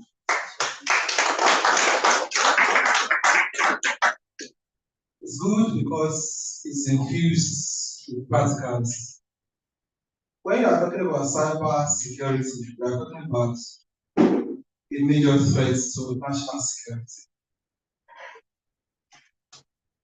Since the end of the Cold War, the notion of security has changed drastically. In the past, emphasis used to be on state security. That's the realist approach, that the state should be protected, that security forces should protect states. But now, the notion of security contains food security, aviation security, maritime security, cyber security. All of them are interwoven. And that's the area I'm going to. You can't look at cyber security alone without considering the forces that are pushing the youth into cyber security. An American scholar, Manuel Wallerstein, in 1974, provided a framework for us to understand why this part of the world witness more problems than the rest of the world. He argued that the world can be likened to a world system where you have three categories. At the top of the world system is the core, those that we can refer to as the owners of the world. They shape cyber security policy, they shape cyber crime itself. An aspect that Prof maybe did not mention is state-initiated cyber crime. We should expect that one and we should prepare for it. We should shift the paradigm from youth cyber crimes that are committed by the youth to cyber crimes that come from states. Recently, a threat came that the US will probably attack Nigeria. The threat, someone will see the threat as it's not going to read. In fact, I had to sit down for almost a day. And I was also praying. I was praying because, you see, the Nigerian scenario is likely to a last one. The last one. You know the type of treatment that the last one will have from the parents. everything the last one requests for to be available. We have everything. In fact, we are like the last one because, okay, tell me what we need to grow that we don't have. The land, the resources, the wealth, the knowledge, some of the ideas that Prof, told us now, taught us. Some of us have, some of the ideas. So we have intellectuals. But the problem we have is to move the world. We are very slow. After the Cold War, three things came out clearly. One, a dollar economy, an economy that's dominated by dollar. The second one is a digital world. Are we moving at the same pace that other nations are moving? What infrastructure do we have at the educational level? What infrastructure do we have at the security level to match the rest of the world? An American scholar, David Massileland, says that there is a achieving society, that society to achieve why some will never achieve. And then what are the criteria or qualities of societies that will achieve? One is creativity. To be creative. US is letting you that they will come. What will happen to you when they come? What kind of preparedness do you have to respond to US threats in terms of cyber security? Are we ready? Of course, no. Because we don't have the infrastructure, but we have the intellectual capacity to match the US. So our policy now should shift to supporting the education system, supporting the training of our officers in the area of cyber security, so that we can match the rest of the world. So it's an addition to what Prof taught us this afternoon. Another one that we have not been discussing is, why is our youth, why do we have the majority of the cyber criminals among the youth? Why? Several ideas have been established to suggest that the youth are disillusioned. So if you spend billions of naira on cyber security, on the training of officers, but you are not providing jobs, you are not fighting hunger, you are not fighting the problem of economic recession, you are joking. Because it's a two-way thing. That's the dimension, Prof, that I want to have to paper. The issue of cyber security is a two-way thing. You don't just put in place the cyber security infrastructure, you must also work on the population. Banditry, I asked my students recently, I asked, is banditry new? The majority of the responses I got, is that new? I told them not new. Not new because when we were young, our parents used to be, I'm from Lagos. Our parents used to tell us, I will speak Yoruba now.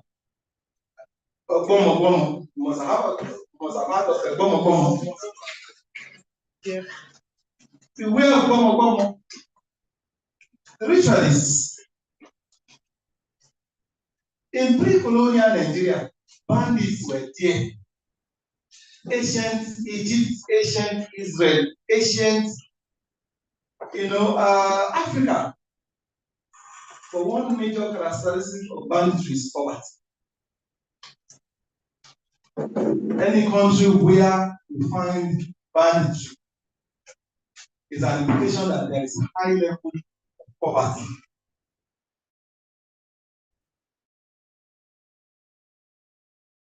If you find poverty, I am suggesting that the other dimension to it, as our government is putting in place very strong cyber security infrastructure, government should also work with policies that will ameliorate human condition. And the first strategy is to fund the university, to fund educational institutions. You don't need many. What you need institutions that are viable, that are technologically reliable, that are up to date. In a region, you may not need more than 2 universities of technology or 3, but let them be, funded, properly funded. And then you also measure the products they are, giving the graduates. We are not matching the rest of the world. That's the challenge. It's not only the US, that's my prediction. I'm predicting. When someone challenged you and you stood right up to the person, don't think that will be the last challenge. Another person will still try you. So what is our preparedness for the future? We need to work on human security as well as cyber security. Thank you for listening.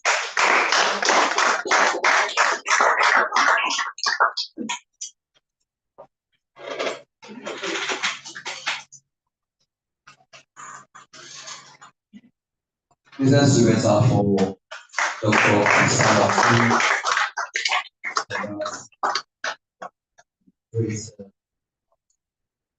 Yes, without wasting much of our time, we want to be sure that everyone has taken notes. I'm actually talking to our participants now. Am I correct? Most of these directions that the lecture, and that will inform questions coming basically during the technical session. Before we do that, I would like to just allow one or two to say, introduce some things to our participants and our guests here. And we have the authority, state commandant, permit them, because we also partner with benefits from discussing all those things. I will bring to us our dear partners from GT Pensions to speak to us in 5 minutes. Let's ask together for them.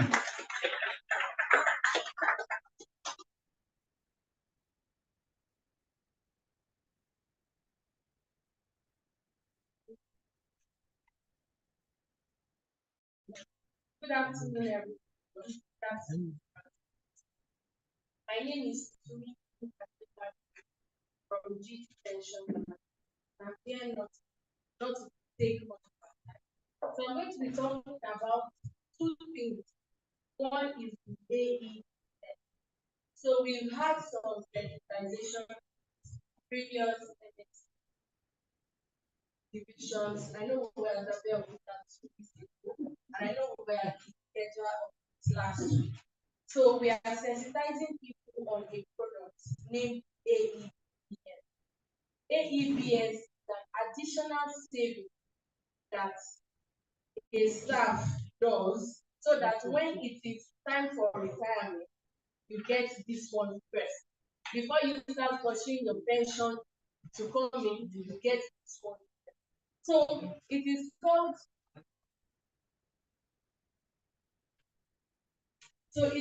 the additional exit benefit. So it is flexible in the sense that you as an agent, you can decide how much you want deducted from your salary. It's very flexible. If you see that, the amount is too much, you can reduce it. But if you see that, yes, I have businesses, other money is coming, I want to increase it, you can increase it. So it is very flexible and it is monthly. Another benefit of this is that it helps you in a way to avoid or to reduce the tax you pay. Now we are hearing about the new tax law that is going to take effect next year. So it is something next month. Thank you. Already here. So it is something that we should look into. So for example, if your salary is 200,000 and your pension deduction, your normal pension, let's just say it's 20,000. So that remaining 180 is what you will be taxed on. So now let's say you decide additional 20K. The tax you will be paying is going to be on the remaining 160, not on everything. So it also helps, and then the money is also yours as a form of savings. So people ask, can I pay into this by myself? No, it comes from your employer. It comes from your employer. So when you fill the form, you submit it to your pension desk office. So they are the ones that will be remitting money. People also say, what if my pension is not with pension? Can I still take part of it? Yes, you can. It is a product that is unique to GT pensions, but you don't necessarily have to have your pension with GT pension before you can take part. Then secondly, before I leave it, I'd like to talk about how people do. So I know we all know that you can transfer from one PM. So the question is, why should I leave where I am to GT pension? Number one, convenience. Because you know people are big on and people say wherever they will stress me, I don't want to. I really don't want stress. So convenience. Yes, I know, but somebody doesn't. I know some people have had some experiences with bank. Yes, you know, you hear people say, cheating, lie. What did they do to you? They'll start telling you what they've done. So I understand. So I'm here to tell you that City Pension is a subsidiary of GT program. And then we're not new with pension because we bought over an existing pension. That's the investment one pension. And then when it comes to rates, because PFAs are just like banks, the same way you get a lot is universal everywhere. The only two things that differs one PFA from another is the rate you are getting and how they treat you. Now, if two people enter job together this year, one person opens with Stanbic, one person opens with Crusader. At the end of 10 years, their balance can never be the same. Even though it is the same contribution they are. Why? Because the rate they are getting differs. So I would like to admonish us here to take cognizance. Let's check out these things because there is a power of compounding interest. And if you decide to ask it, it's on us. So I'll just like us to check through this thing. Then finally, before I leave, I would like to talk about data recapture. I know that most of us here we opened our accounts before 2019. And before 2019, NIN was not yet a requirement to open pension accounts. So for those of us that opened before 2019, we need to go back to our PFAs to do what is called data recapture so that they can link your NIN with your pension account. Because if this is not done, you cannot move from one PFA to another. Neither can you even access your money when it is time to access. And I'm not sure anybody here will reach retirement or whenever you want to access. I'm telling you, go and bring birth certificate, go and do data recapture. When they also did that right. So that's why I like to advise. Please check your data recapture status and know what it is. However, we are still around. We can help you check your data recapture status so you will know where you stand. Thank you so much.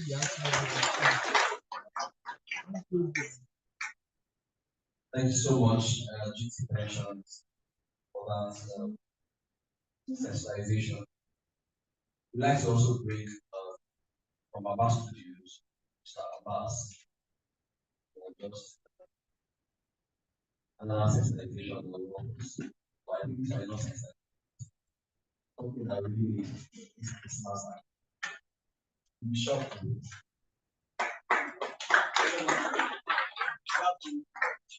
My name is Kutala Abbas. We're offering a discount service for your course. I will notice that you serve us and we need to serve you somehow. We need to actually celebrate men and women of the MSC And so what we have brought for you is different packages. We have family package where you come take a picture, dad, mom, and all the children. You get single copies and you get group copies. They charge 65,000 out, but for your benefit, we're charging 21,000. And for services like a single, bachelors and spinsters, and we charge as little as 15,000 naira. Then we also have corporate headshots, which your uniform. Outside is 45,000 naira. But we are charging 10,000 naira.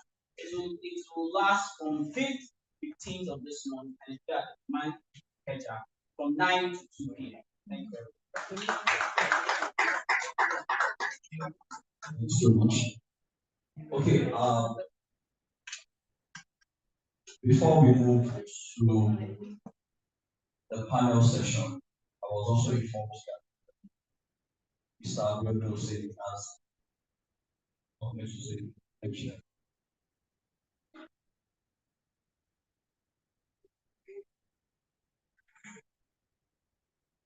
Sorry, Mr. Shim, I don't really need to say what's the question. To ask the response, one point, so I don't have to make sense. So, your network, is so, it's so rich. And I really appreciate that. First of all, so my question to you is not about the origin of internet. I need to go about the own research. The rest isn't the same. So I would like you to start the impact of AR panel in 1969 and the wave policy that was said is SSC sent email from the United States. We can sign up. So the second one for the cases. So the fact that when our clients have become a national issue, now it's like a kind of national issue. Where you go, it's down, next time from Nigeria. So we know it's something that's in America. Out there, you right. The question is that in every profession, you have a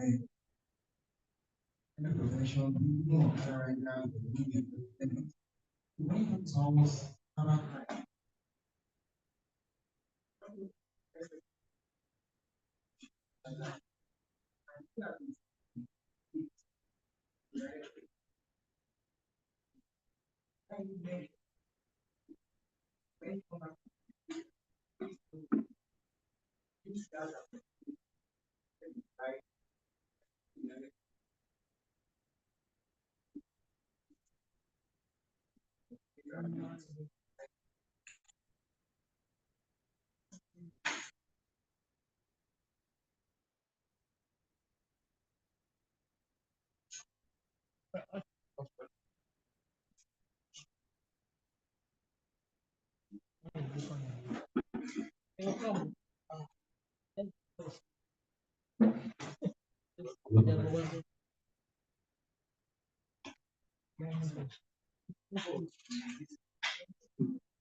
hello.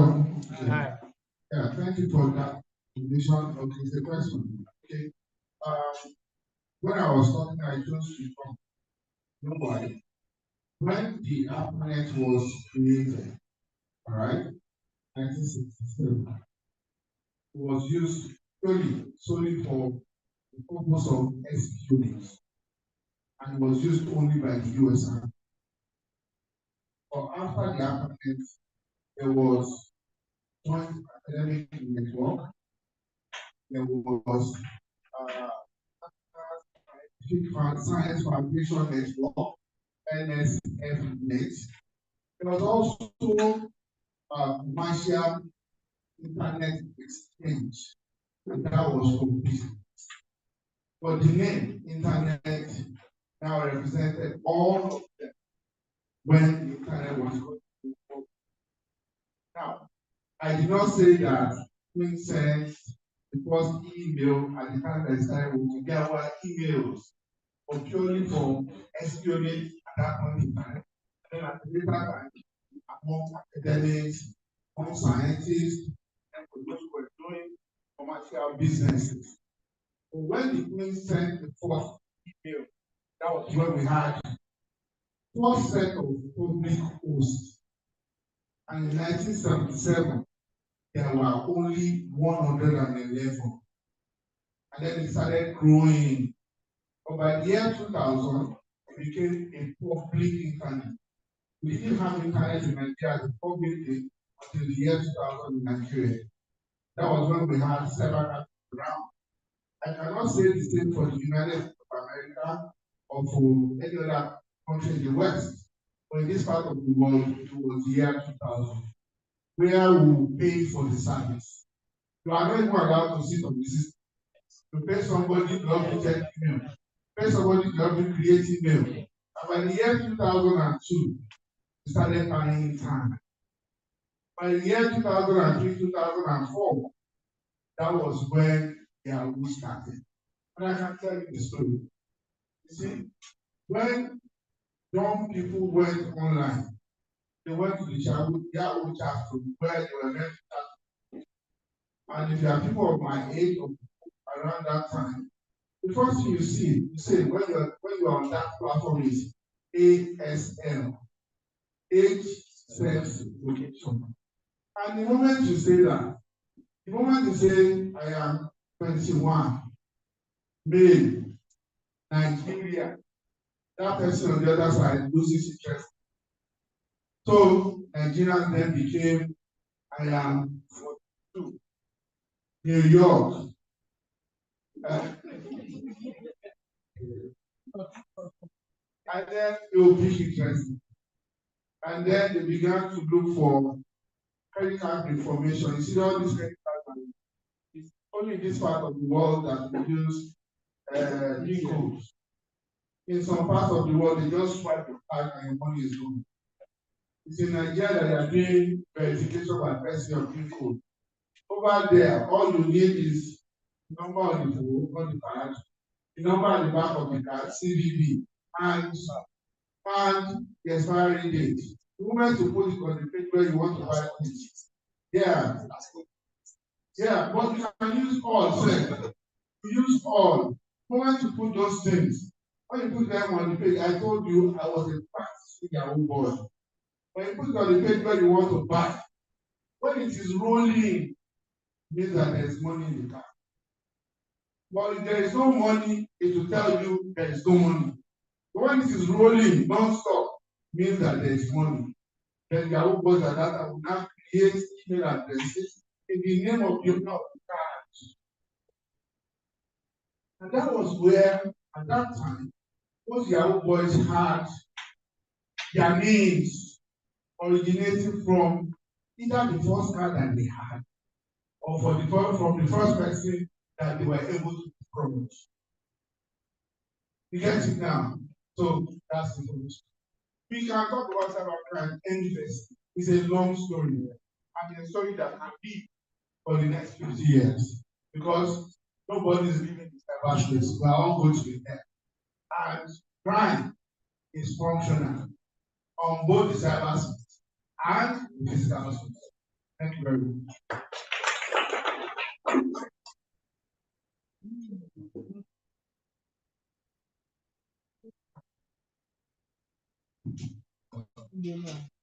Good afternoon, all. I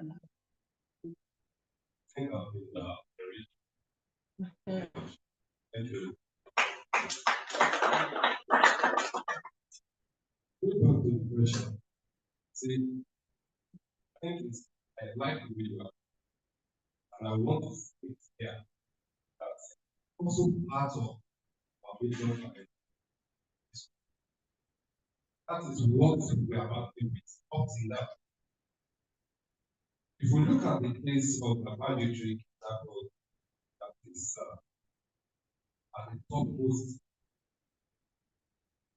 you agree with me that one of the major challenges is releasing the information, the steps, ahead. And the security agencies are supposed to be a step ahead of the criminal.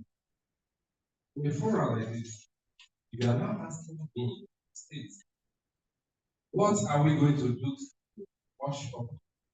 For instance, if he comes back to the country, we are equally giving out information of what the security agencies have in plan. Which, once you give out the information, just like kidnapping, and those guys will not tell you, I am coming tomorrow. That's why they come to us. Surprisingly, why we are supposed to be a step ahead. Instead of acting, give out your own information. By tomorrow, I will be at so place. We will send drone. We will send 40 men to cop this or to do that. So I think it's not too good for us to divulge any of these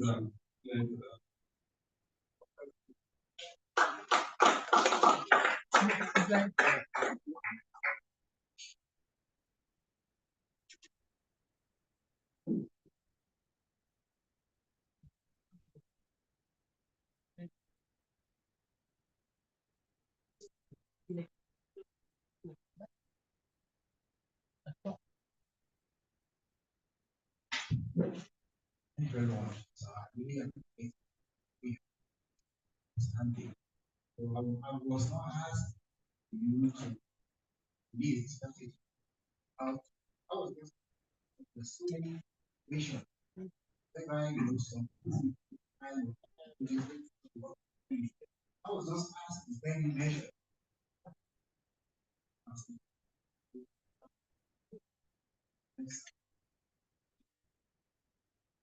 But if that is the question again, I don't think anybody will work with it. There are so many reasons. One, I think the maybe some people release a prisoner or a suspect for you to love other ones. There are people encouraging you. When you track, just like the process, when you track, you discover that the main perpetrator right in the crazy. It may be used also for other. So also release criminal out with the way, just like when you set a net, fishing net, and then when the similarly you have them. Not in all cases anyway. This song because of one reason or the other. Thank you.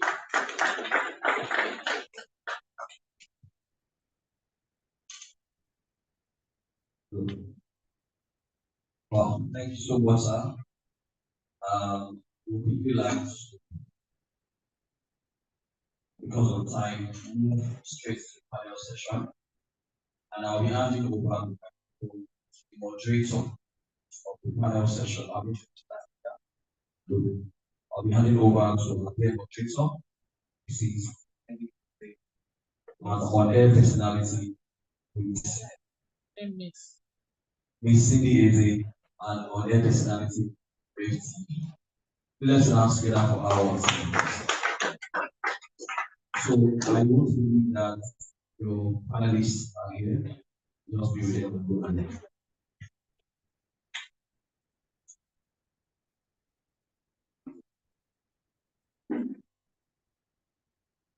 So let me help my moderator to introduce the panelists I'll be working with now.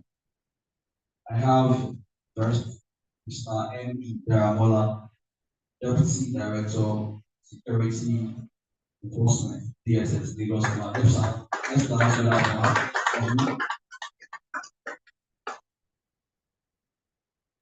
We also have Mrs. Eniola Mayowa, FNIPR, Vice Chairman, Lagos NIPR. Let's start. We also have Mrs. Mary Omonoya, PRO ICPC. That's the answer to that one. We have Dr. Ochi Adeli, Thompson Village, former president. That's the answer to that one. We have Mr. Olaya Temitayo, Community Relations Manager by Baum. That's the answer to that one. We also have Mr. Abiodun Osedi, US Army veteran. Let's answer that for him also. We need as a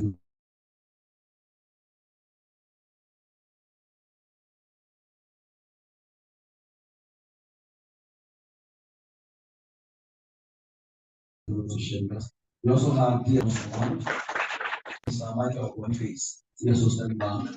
Let's answer that for him. Right now, our plan is so let's answer that for our country.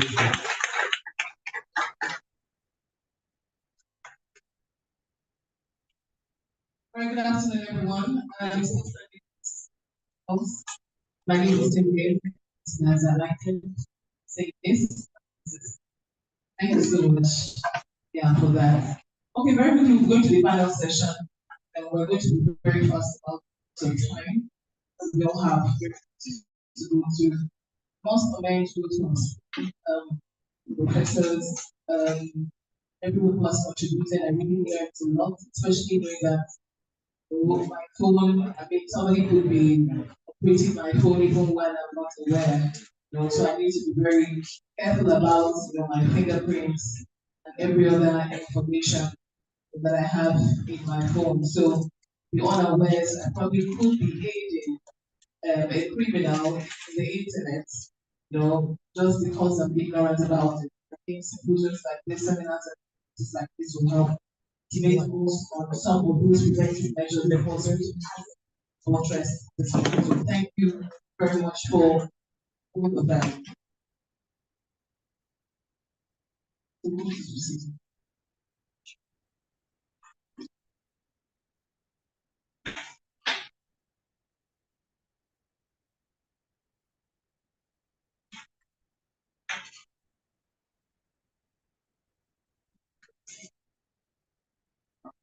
Okay, just like the panelists want to see my face.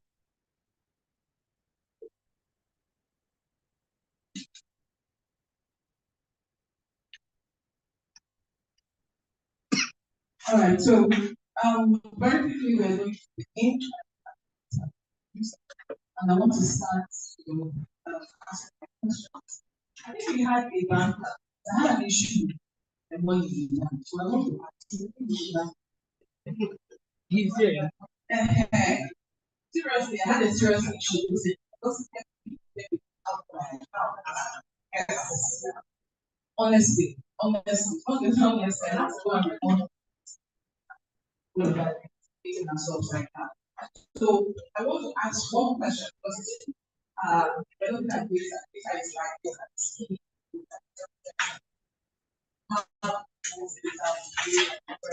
Everything about that.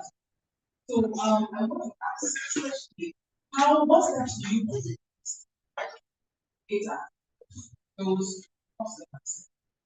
Okay? And also what are the preventive measures is to ensure that no staff, not advantage customer once you Thank you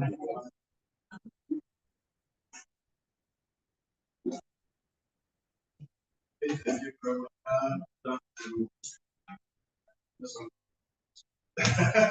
All right. So I understand that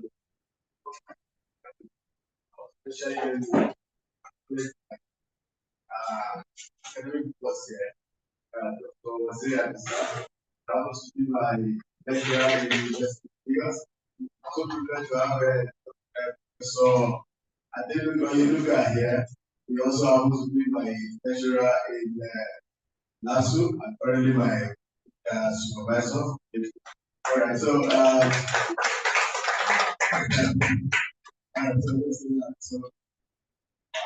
all right, so you talk about receiving several assets.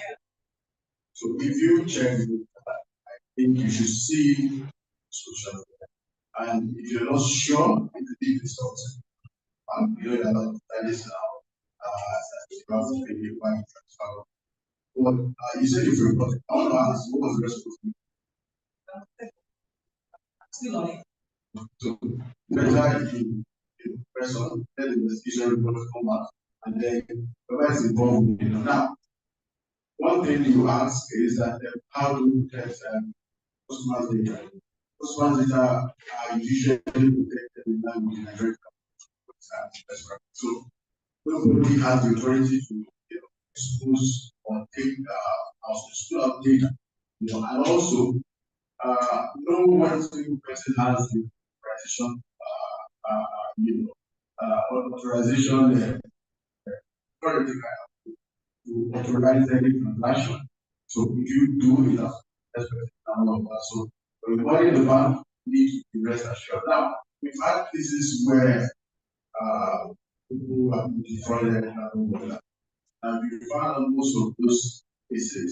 Number one, actually be the result of negligence, right, of both the customer and also banker, so to say.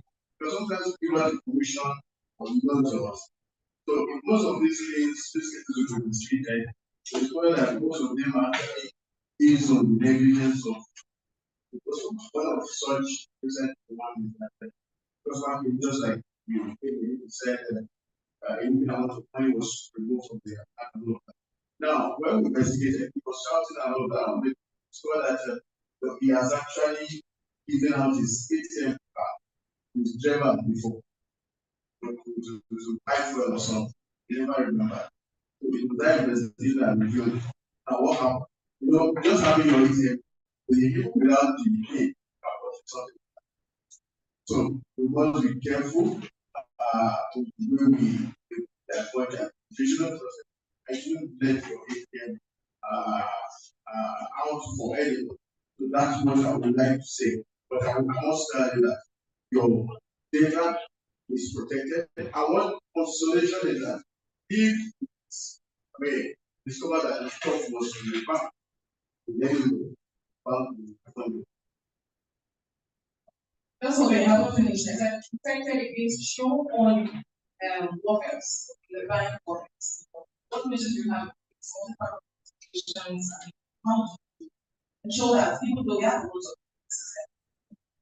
just like someone said the other night, I assure you that Peter is protected, right? But I might not be in the position to what the steps to do.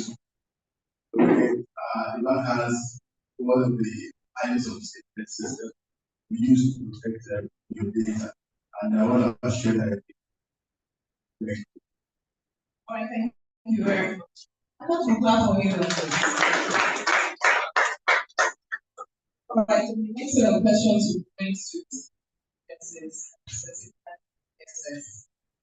ICPC. So I have a couple of questions. Yeah, so this question, I have now, how does your agency say on current climate through see that we come through the Internet of Things, cloud computing, AI, and that. So how do you stay up with this? Thank you very much. The ICT is really simple. Let me give an example. The hero from despite efforts to stop the loopholes, still discover that it seems to be step ahead of us. So, such like like from them, top then imputing fictitious names into the hero because they are talking about knowledge especially at the time. Because a lot of money is being in one organization. Then we also discovered another one when very rich use offshore to perpetrate, we call it IFF, illicit financial crime. Where money now, whether you get the money legally or illegally, as long as it's transferred illegally, it means that there is a problem. So we have a forensic cyber where we do all that, like is in that happen. And you can, even if your phone is dead, everything can be recovered. And I want to talk about the recent professor who was extortion to the University of Panama. He was a James student at this. And it was from his phone we were able to see that more than 17 times different students who are trying to seek admission or who are already in the faculty of sex.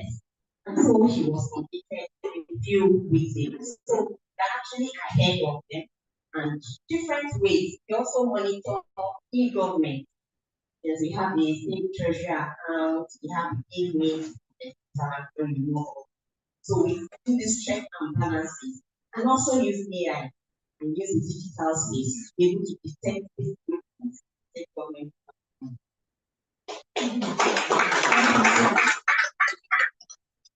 Okay, sir. Yes.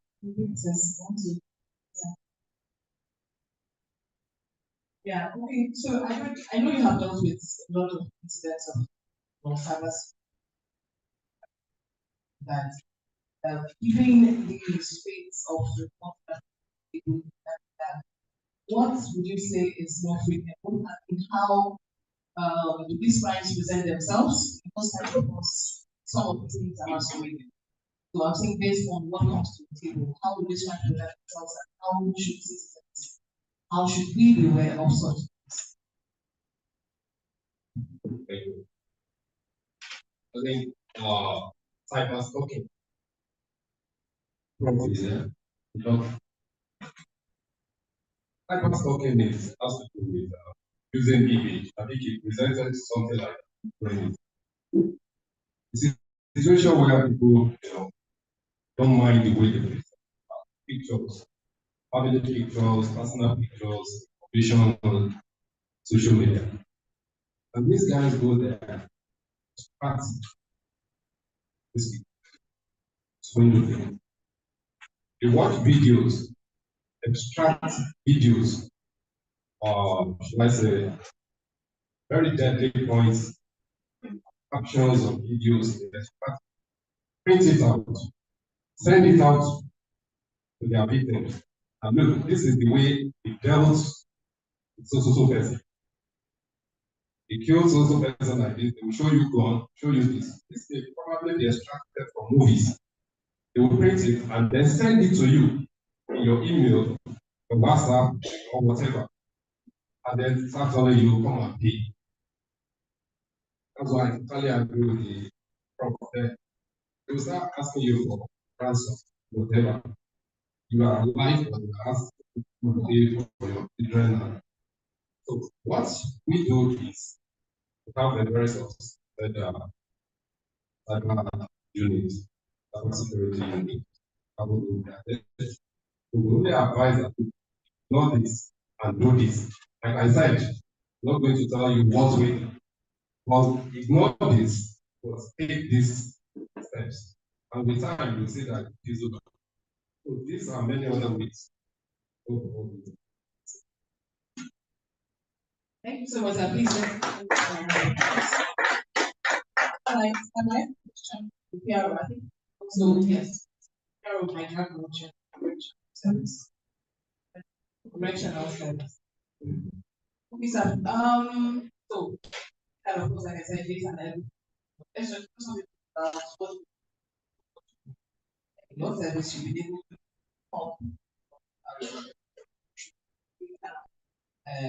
things are really unprotected, especially those who are in the correctional service, understand that prisoners and all of that. Contain it, they are mass effects of us. That we need to speak on discuss and next to officers. Good morning, everyone. This morning, so yeah, so yeah, our own job, we are kind of walls, like every other organization outside. We actually take data. It didn't used to be like that for but we have to join the trend. We started taking. That is why anytime there's an S, see that there's data of those that are actually properly human beings, populations. And we've been able, I was in Abuja recently for something, and I went to the computer, actually saw, and there was a lot of work going on, had cameras of different social centers. One big screen. Even though when I walked in, somebody said, oh, I was wondering how did I was. I think we see you from here. So it actually shows that we are our hands are on deck. And in the sense of okay, I'll talk about one particular issue which is an issue of sometimes phones. Yeah. And then we've been able to get jammers in some social centers to assist with interfering with phone calls where even if a phone comes in for you, you can't use it because it's very important. If the inmates can get messages outside, it will affect us in terms there's a jailbreak or something, affect our life. And in terms of data, we have qualified IT personnel who goes through training and training, and there is no how you will actually find people's information outside because we are a close set of people, don't just mix with people. And in fact, you won't even know who our IT personnel are. You get, and it is difficult. Our job is clandestine. I can't really say much outside. Yes, but we are doing our best. So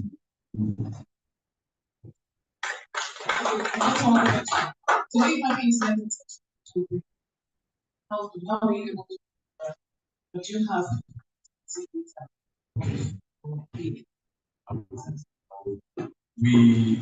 I'll tell you something that happened. There was a jailbreak that happened in Asia prisons. It was, I think it was some months ago, thereabout. So, we got intel. The person was like, okay, we put off pictures on all social media platforms. We have their emergency pictures and everything. So, we got words from, because actually we get support from sister agencies, NSCDC. In fact, our social centers, we have support. We have NSCDC officers from that, with the army and others. Close to them. Thank you very much. And we got it from somewhere around Iowa, in Baja, that they had arrested one of the inmates that escaped from Asia. So the police contacted me, and we went to the state headquarters to identify the inmates. I think if we didn't have those information outside, those pictures on social media, they wouldn't have been able to apprehend him. And then if we didn't have this synergy with the police and other services, we wouldn't have put in information for them that actually got in it. So it's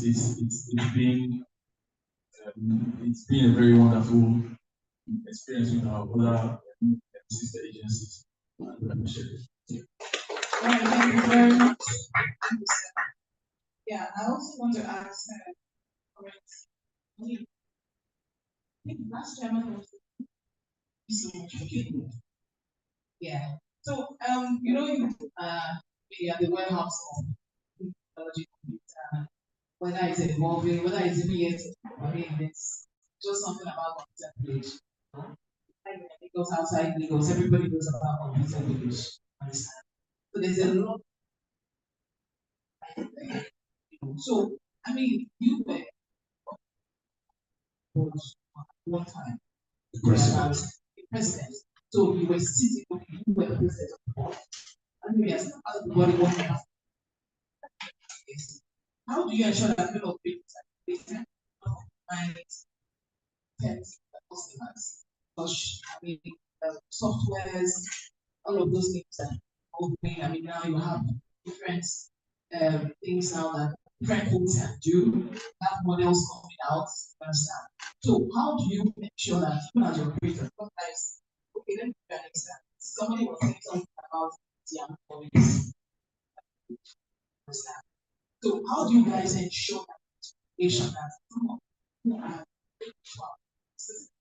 who are business lending that we are not in the use of those things are able to understand it to our intentions. Those who are coming criminally, we really want to support. Okay, thank you very much. As the commandant, I say thank you, sir. Professor, thank you, sir, who I wish you knowledge, a doctor, thank you, all the participants, all the security personnel. And I want to tell all the participants that my name is Dr. Huge from Sabotage and Rose, so president from University of Lagos. So I said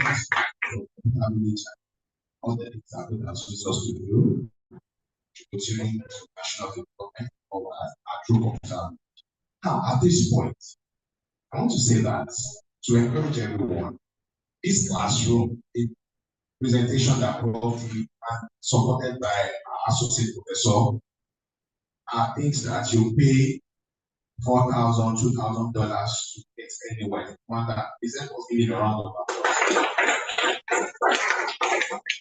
The way it goes is that tomorrow somebody will ask you to come and have the same topic. Nobody will not be able to speak outside cybersecurity. And that's the emphasis and advantage of knowledge and symposium and seminars. You are here today, you are ready to teach this course in whatever way that you have understood. So let's give ourselves a round of applause. Adding value. Adding value.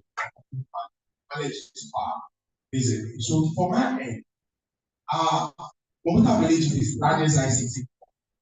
And I want to tell you that even in so many state capitals, do you know that you cannot get just like they call it a hub or a cluster in academic class, industrial cluster, a hub. Do you know that you cannot even get 20 shops that are selling IT in the same streets altogether? You cannot get capitals in Nigeria, not other developed West African countries or any other part. In Nigeria, you know, computer village is like 5,000 stores together. It's an asset of our country. So when people say maybe some people, government officials are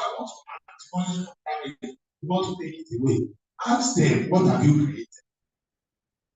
Not to talk of you want to demolish something that God has blessed us with. To this end, are there challenges? There are. Computer village as 2019 is a 25,000 network system. That anytime, any day, we will have 25,000 human beings from Monday to Saturday at any time, from 8 o'clock to 6 p.m. or to 6:30 p.m. Any day, that's the list you will have as at 2019. So by now, you know, I can't talk because I'm researcher. I can't talk without putting it and being sure. So as at 2019, I did the research. I have 25,000 every day. If you do it for 1 hour, minimum of 25,000 messages.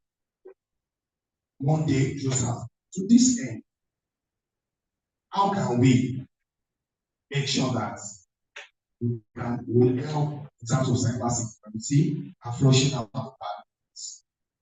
Number one, the moment we begin off to us to the yesteryears, that where were we? Where was I? Where was the points that we were before the advent of internet? and the email. We were doing everything manually. Our commandant, prof, doctor, officer, and people that are 50 years upward to be able to tell us when it was the back what do they call it? Not passbook, not checkbook. That you used to go ledger. So if you have 2,000 in the bank, you collect 100, like I like the one that the actor provides. That's what we use in the lives.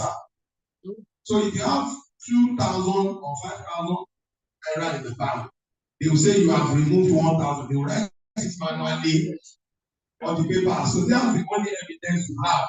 Because I used to have that at secondary school, people's bank. So that's your money. So to this end, we were doing those things manually. So when we're doing cyber, definitely there will be a challenge. So we will not go back. And ability to swipe money, ability to do transactions seamlessly will be becoming easier. So we will need to all be aware that in China, all you need to do is to swap your phone. You don't even need email.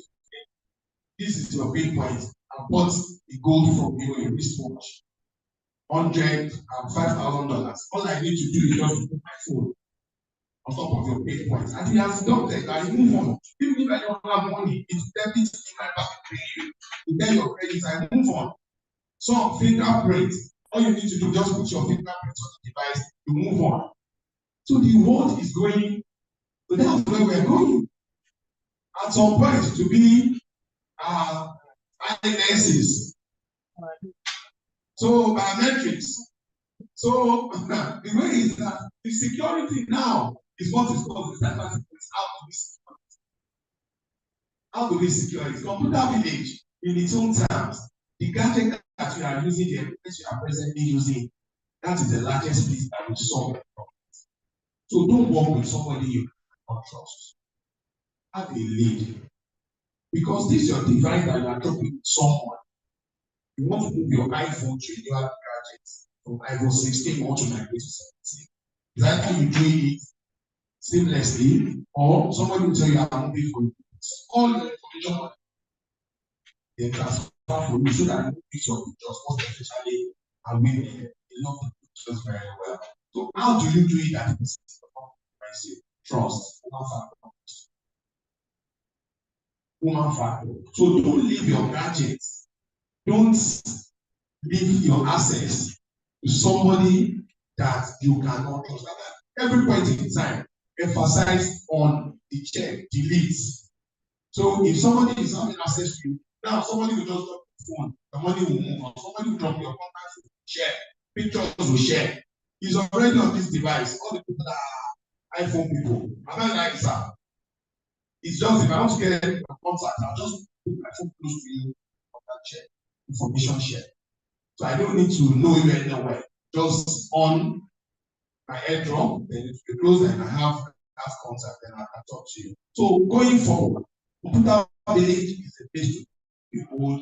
We have challenges because technology and regulation. Regulation is you have to what you cannot measure, you cannot manage it. So the population is growing, there is no entry barrier. Most of the younger generations are coming in. And now when it comes to iPhone has done their own in such a way that even if somebody steals this phone, if you don't have the iCloud, you cannot have access to it. This security of Samsung and every other phone, I'm saying it by full strength as an industry player, is not as strong as the iPhone. However, I want to give everybody, let me give a round of applause to all Nigerian security forces, please. The DSS, the Nigerian police, the NSCDC, and the immigration, everybody, they have equipment that up to today, this equipment will still do the track. It can take time, but they will still, even if you use this on the internet, you can still have the IP and do all that. But what we should do is that we should make sure that those equipment, we We have more across agencies so that we'll be able to discourage people that even want to get involved in those crimes. Going forward, trust the person you want to give your access or you want to work with. Thank you. God bless you. If I say trust no one, that is that. When you want to work with the person, don't go with your two eyes closed. When somebody is having access to your phone, it's either you are there, making sure that it's only hardware the person is working with, not the software. Because 1 minute, all the things you have, your chat, your privacy, can be moved to another device. So you have to create time. Moving your phones, working on your phone is a day job. So I see big men in this Nigeria, former ministers, honorables. I'll tell them, don't go, stay with me in this computer. Right, thank you so Thank much. you, God bless. Thank you very much. My next question is coming with the mic.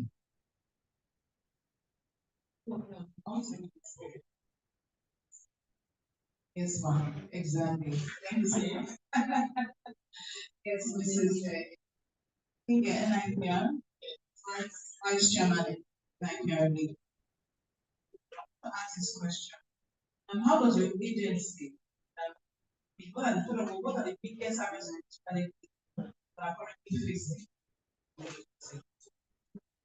Okay, thank you so very much. Let me also once again have our list speaker, our discussants, and everybody, our testing moderator. Thank you so very much. So NIPR is Nigerian Institute of Public Relations. We are an institute, and we are a professional body. And our interest is to ensure that we have a safe society. And that we do through communication. And I'm talking about cyber crime, what we're doing. We are so proud of what is happening. We reach some things we identify because we believe that when our digital space is secure and safe, we have a safe society, we have a safe citizen, and we have a government that is also safe. So as PR, one thing we are big on is to ensure trust. To ensure trust, because trust is new and it's not something that just happened. And that's why we always say that communication for it. Now, whatever you are doing, if you don't support the communication, you are just going to be down. Because nobody knows what you're doing. So when we talk about cyber crime, cyber security, what is very important is for awareness. You need to be intentional in creating awareness. Let people know that they need to practice safe digital space. It's very, very important. And that is what the NPR will solve. For us to say that create awareness. You know, it so happens that this day you still have send messages to you, press this thing, do this code, and you wonder, do they still get people? Do people still fall victim of it? You assume that everybody should know that you should not discuss this thing to anybody, to stranger. You see, now exactly, now security join this WhatsApp group. So some of us take care here. You almost assume that you should know that this is scam. But the interesting thing is that people are still falling victim. It means that the education is not yet enough. And we cannot educate people enough on the need for cyber security. So it's an ongoing conversation, it's an ongoing practice. Thank God for what MS is doing to ensure that we keep the conversation going. It is very important because the need for consistency of communication, the need for us to be able to show that when an agency is not, can I trust them? If as a cyber crime victim, if I provide some information, can I trust the people that holding this information to not to be using it? Those are some of the conversations we need to go in. And again, when we talk about trust, our computer related chief mentioned trust. You know, it is something that government agencies need to consciously build. at the time of crisis, cyberspace crisis, what message are you passing to people to ensure that they feel safe, to ensure that they feel that, okay, even if I'm a victim now, I'm bold enough to talk about it. Because the truth of the matter is why criminals get away with some of these that people don't talk about it. Somebody fall a victim and you just give it yourself. You are not telling the world so that some other person can be guided against that. And that's what we're saying, that education is very, very important. Information consistent is very, very important. Let's talk about it. Let's ensure that people know what is going on. And again, when we talk about cyber security, there are professionals and doctors. What is it? But what is also important is that the need for the message out there. We are all here. Taking like, it's okay, I'm going to do the best. I'm going to do the best. But what about the people out there? These are the people we hold the keys to propagate this. So let people know that digital safety is everyone's responsibility. And if you are ever falling a victim, please be bold enough to talk about it. And in talking about it, government agencies also need to ensure that there is a safety net for as many that also want to share the experience. Talk about it. Thank you so much.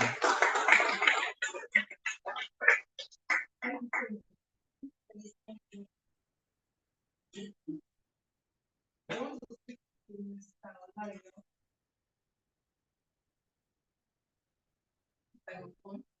Community relationship.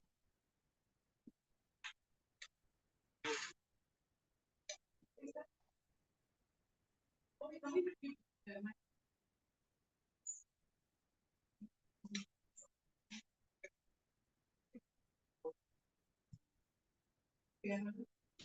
Now, I think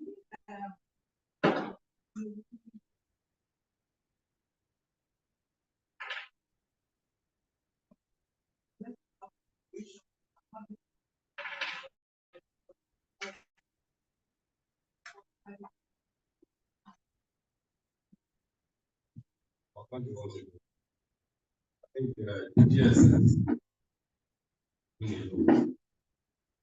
collaborating. Even this gathering, it's ordinarily up there. Just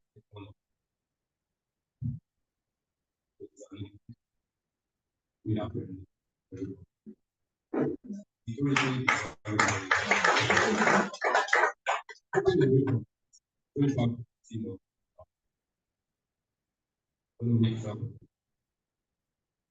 NSCPC knows that PSS has always been a system. And how do I mean? The PRO, Mr. Sheo, said, okay, sit down. During the Sinai program, yeah, now later, we carry out. Going back to the banking sector, NIPSS, Madam Joy, the NIPSS, NIPSS. So we are also part of that. And I'm sure they know better. That is I don't know what. You spoke about data healing. We have cases like that from the bank, services assistance. That is part of the measures in there. You go to the immigration customs operational center, collaboration with us. We back to individuals. People who bring petition, allege, Islam, cyberbullying, and the rest of them. Yes, we have them in our files, all of them. So these are many more tools that yes, is friendly. And you and I know that currently what the present DG is doing. No. Thank you very much. So the same question, what we have collaborate. That's how we can assist to assist in collaboration because I used to reduce pollution in Nigeria. So after we agencies, yes, and police, all of us work together.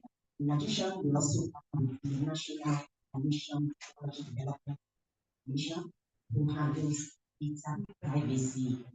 And so we work together. And not only that, we even work with national agencies, the Deputy British High Commission of Visa Fraud Parents.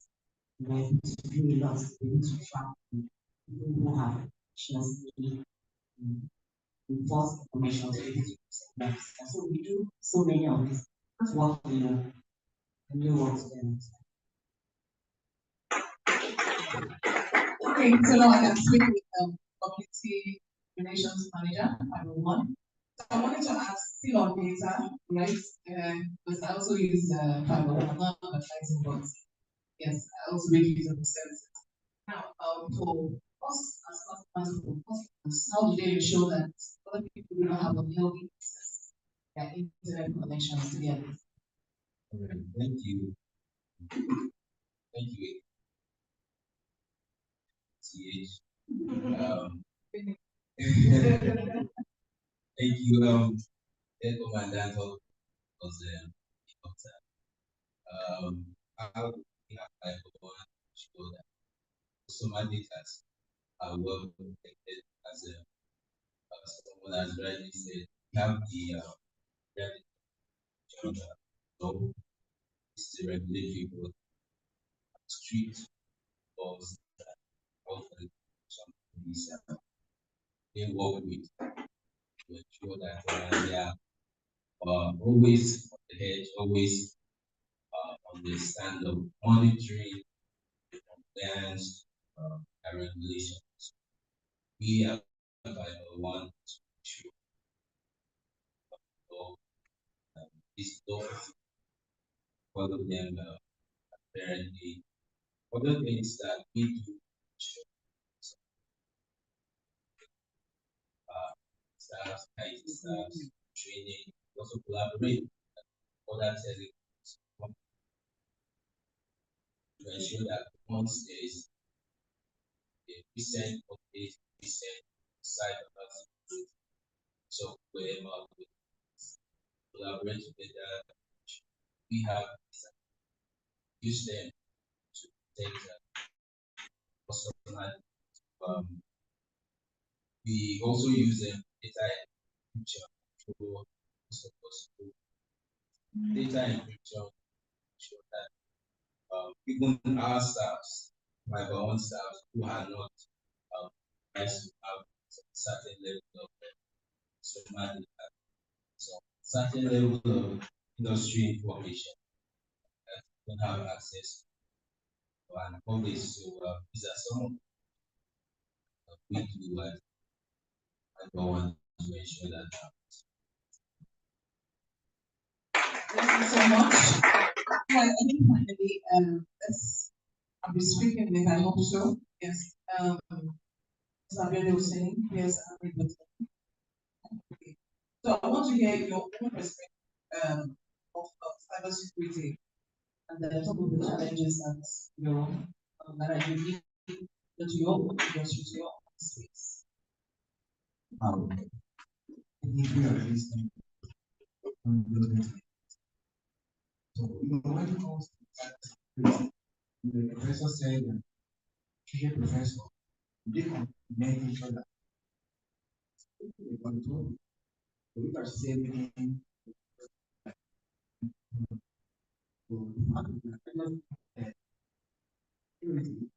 Business concept, responsibility. Just the way we have managed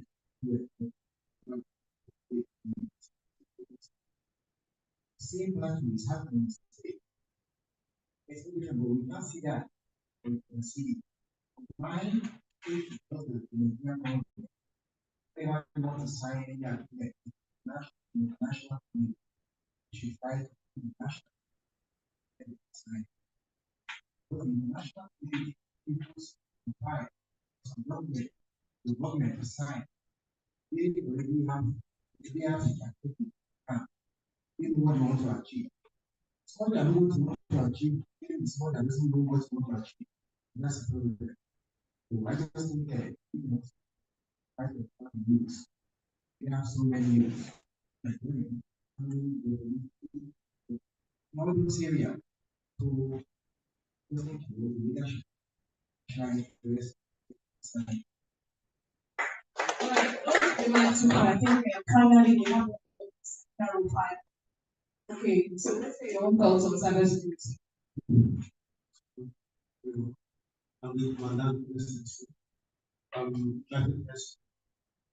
Officers and men.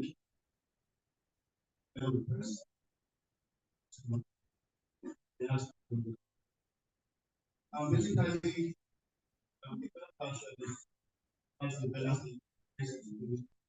helps I and also need to understand that cyber crime it affects response to hacker alone.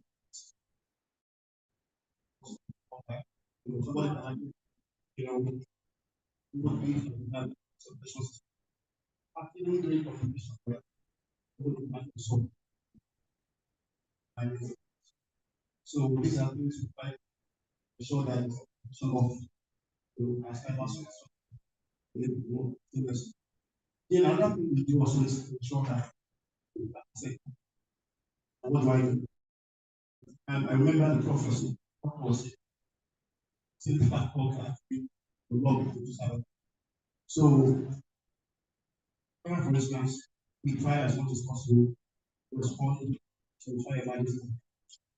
When you do that, like people commonly invest just of naira for instance, people to fire emergency, people to meet this business continuity. People have their life and suspect. So by so doing, have an account attack.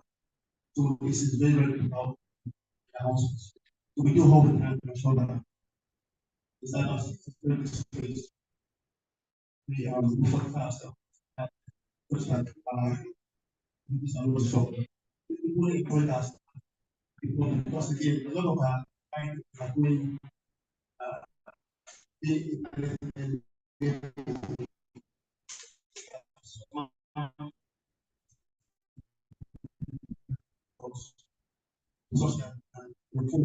and we have this kind of settlements those things are not so in us if we do all we can just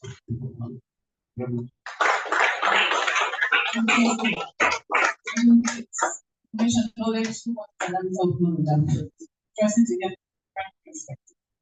That be able to at least identify that somebody could even alter fire, so at least person the false alert or something, then person uses it for another motive. That's really interesting. So much. All right, thank you everyone. Thank you, wonderful members of Paris. At this point, I, as your aunt,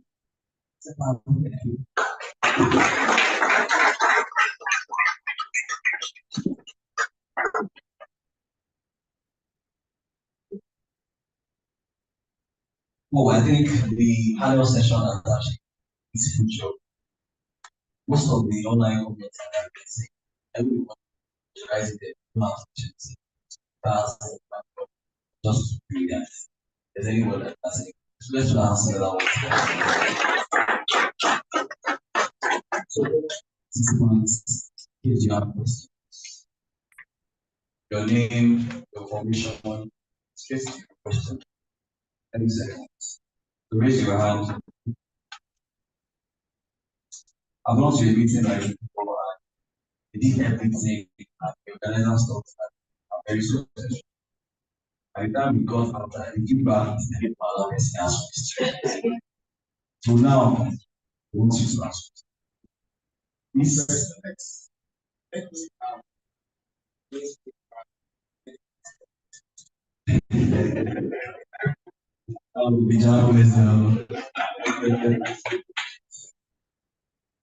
So please raise your hand. You are just told me to do what he has asked you to. Then you should answer those questions. Okay, some of us are shy. I think also somebody came to me and said, he or she would question. Do you have questions? You know, later on they help you ask them. Think you don't even have we are just telling us what it was.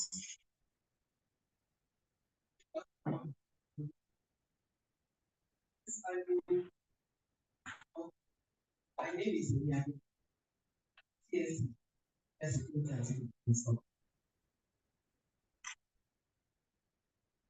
I really appreciate all our guests here today, the participants. But I learned a lot of this. The panelists, really appreciate it. Let me go straight to the first one. My question will think very about our needs. I used to observe some not or our observation happened to me. I discovered that there is a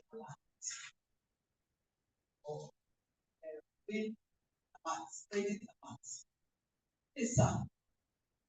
I appreciate it and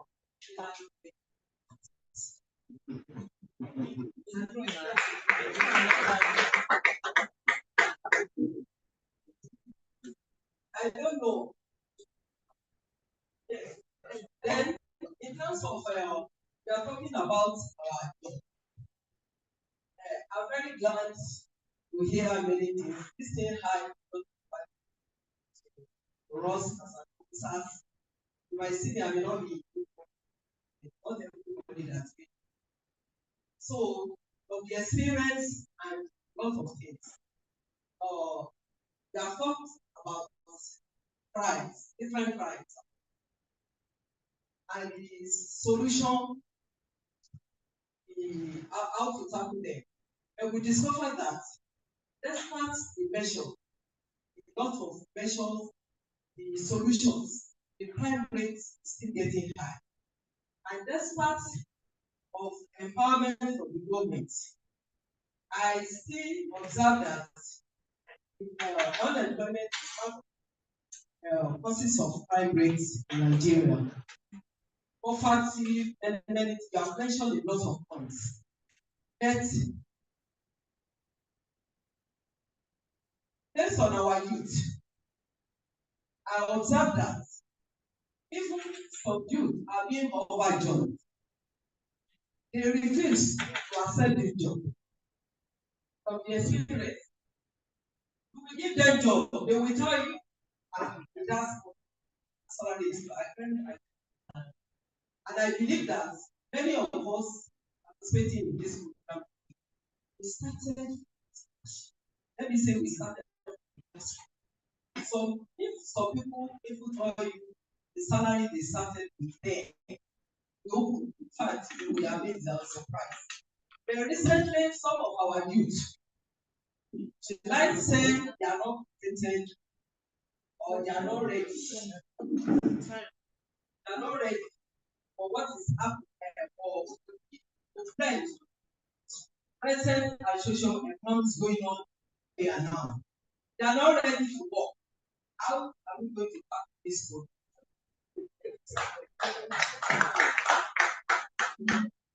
I think the question that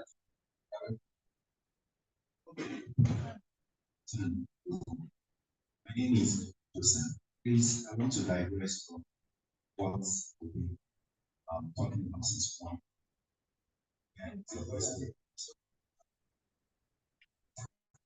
So I want to ask concerning the withdrawal of sports from VIPs rights. So and the federal government has said that the VIPs are rights for the civil defense or so I want to know how the civil defense, Nigerian security and civil defense law signing this trust.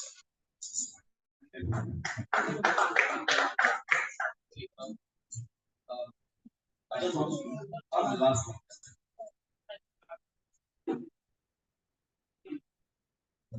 your first question. Okay, so thank you. So if I continue to get our advice again.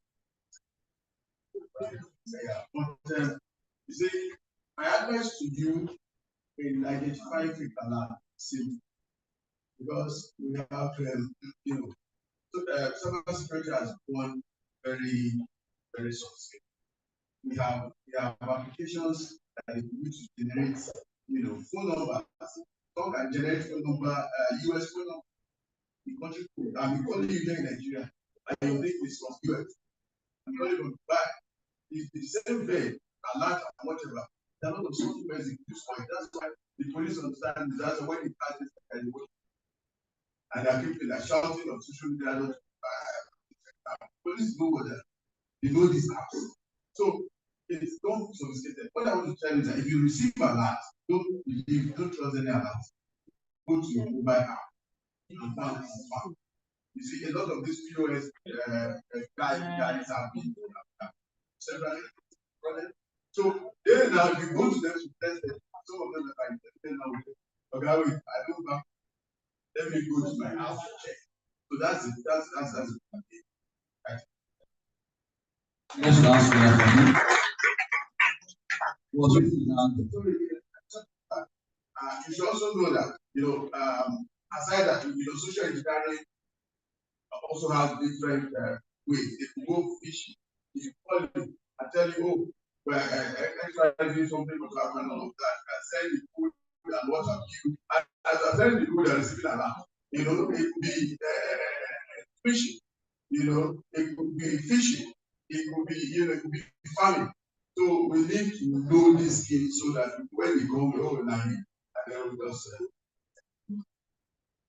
I think all the grammar is don't be greedy.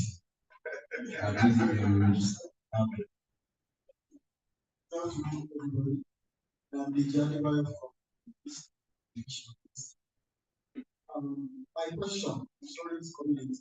I'm coming from the media, social media world, and going to the topic of today's meeting, escalating crime is true. I want to ask a question as relating in collaborative agencies. Their proactiveness towards curtailing crimes and violence. Recently, the accounts, the Facebook and Instagram account of Idris Abdulkarim was banned because of his comments about the US president. We have seen a lot of useful exuberances taking place on social media that has escalated violence silently. Nobody's reacting to it until it's haywire. So I would like to ask, what collaborative efforts are in place by the concerned agencies? Almost all concerned agencies are here to nip this by the ball. Majority of the violence that are in Nigeria that has gone national started silently on Twitter, on Facebook, on Instagram. Before it gets to a level where it has now got to the mind of every young person, how do we curtail this to prevent crime? Let's encourage them to answer that. Before to answer, we will just do this. Our deputy director on it more than take on your question and you respond. And for the person that will ask you, just one line. Yeah, any assignment.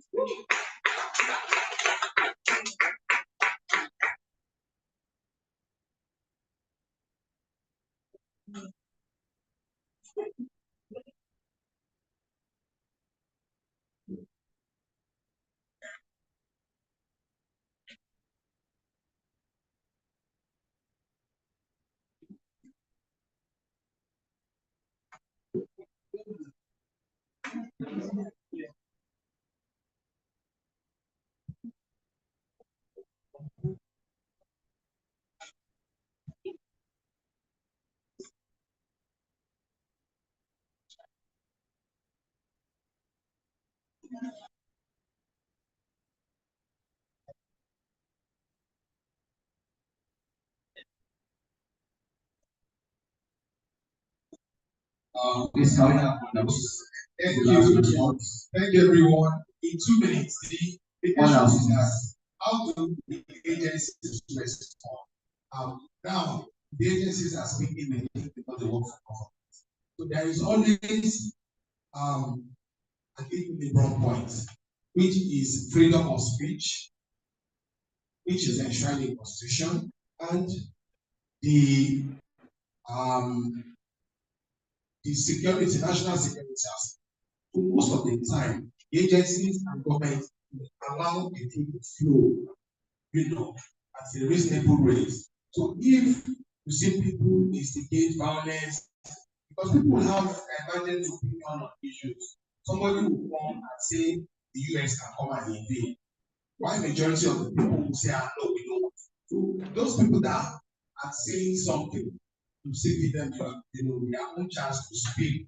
Because to this end, I think that government understand how to balance some of these things that will not infringe the law and will not create a situation whereby we will be contravening the national interest. So to that extent, and when on that person that other ways, there is something I said that has caused the problem of bandages and in Nigeria, which is the solution is PEER, poverty, unemployment, education, and reorientation. If we take this PEER together, we will know that we can use the reorientation to advise and reorient people that do not want to work, people that want to work. We can use the reorientation to change the people that are extremists. We can use the reorientation, the separatist agitators, we can use it to advise them and encourage them. While the E, if there is employment, if there is a situation where people say that our good universities, one of the institutions that have not failed in Nigeria is our educational institution. I tell you, that is why you see any Nigerian student living in Nigeria, going anywhere they want and perform something. You see themselves very well abroad. To this end, I think, and poverty, if all these are solved, we'll have a better. Thank you. Let's ask together for you. Thank you so much, sir. For the response. Without too much ado, I want to think that we have come to the wrap of the panel session. For every panelist and the moderator, I want you to put your hands together for them. Our moderator, that's your permanent so I won't be moving you down. Thank you so much. Yes, we'd like to invite the microphone to give us summary events. Assistant Commandant of Anerudoyi Shola, just 3 minutes. Let's dance together for him.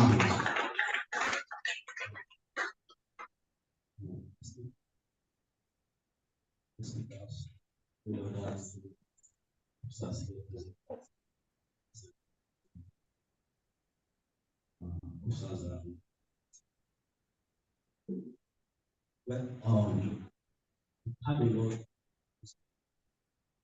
I've not come to this.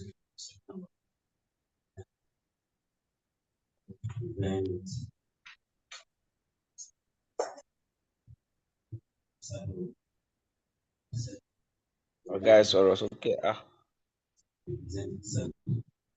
Let me see. One of the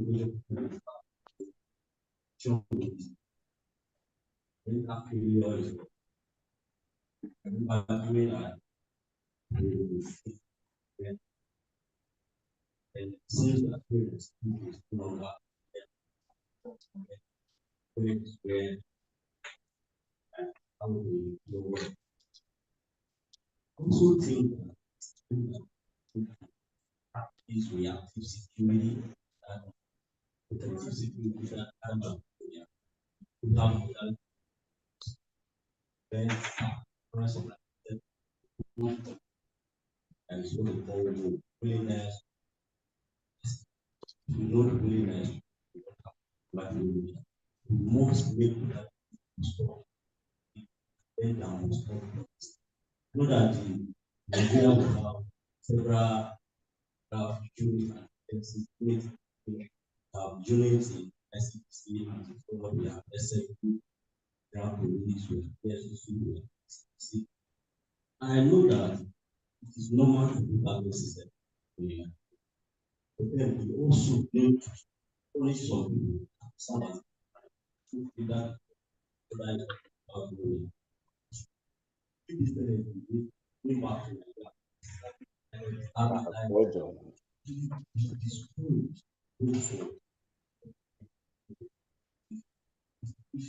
have a way of doing this, might not have same thing for that. So there are most people direct.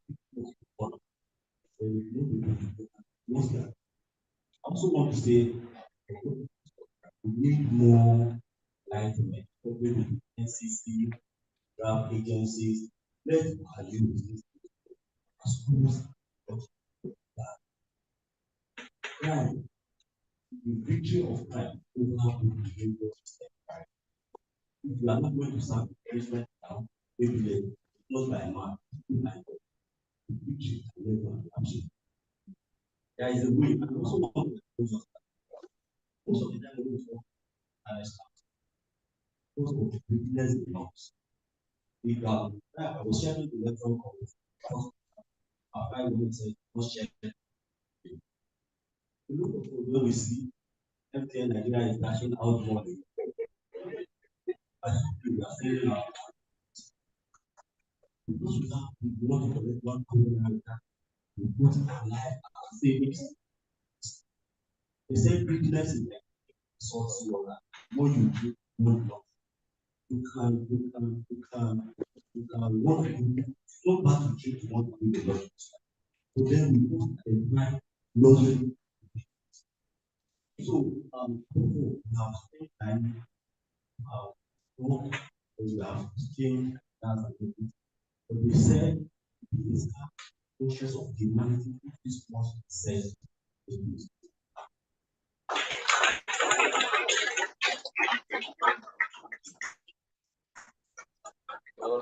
Thank you so much. We are being commander. Like rise to the core, we are part of it. Can we please should have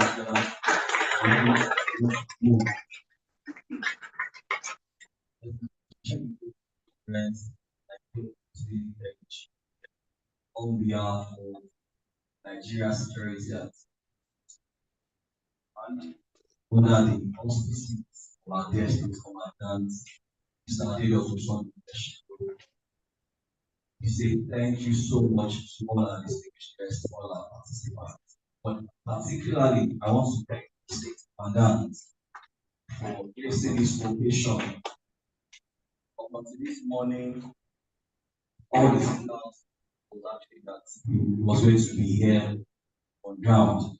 But I must commend the state commandant in all the 6 editions of the PRP. He has been on ground by himself twice. And since the deputy and the very senior officer that effect, I want to thank the DPC. Before we come to we also want to appreciate Professor, my excellence, Professor Adede. Thank you so much, sir. Our associate Professor Aziri Adisa. Thank you so much, sir. The list of the panelists are so endless. It is by divine providence that we have a former chairman of Kukabula FC here. Thank you so much, sir. I want to thank the CSO for stepping back, our vice chairman, Eniola. Boniface, our Oga, ex-director from DSS. We appreciate you, sir. God bless you, sir. You said one word. If you are not collaborating, you won't be anything. Thank you so much, sir. The strong message. My sister, my friend, my senior colleague from ICC. In fact, she's not the only one sitting here. She's also representing a resident commissioner of ICC. In fact, the resident commissioner just a PR, she's the one to represent us. Dr. Ojikutu, what a humble man. Humble man like you. I didn't meet him on the basis of PR training. I met him with my Oga in an over there I met in the evening. And I discovered that he's a very resourceful person. That's the way he responded to some of the questions. In no least, because of our time, I'm somebody that is always very grateful when people do something, to encourage us. Okay, fire, correctional service, our guy from Sterling Bank, God bless you, sir. My veteran, US Army Police, the US Police, the researcher for excellence, the last two products. Yes, we are last week great. Without prejudice to Iraq and our moderators.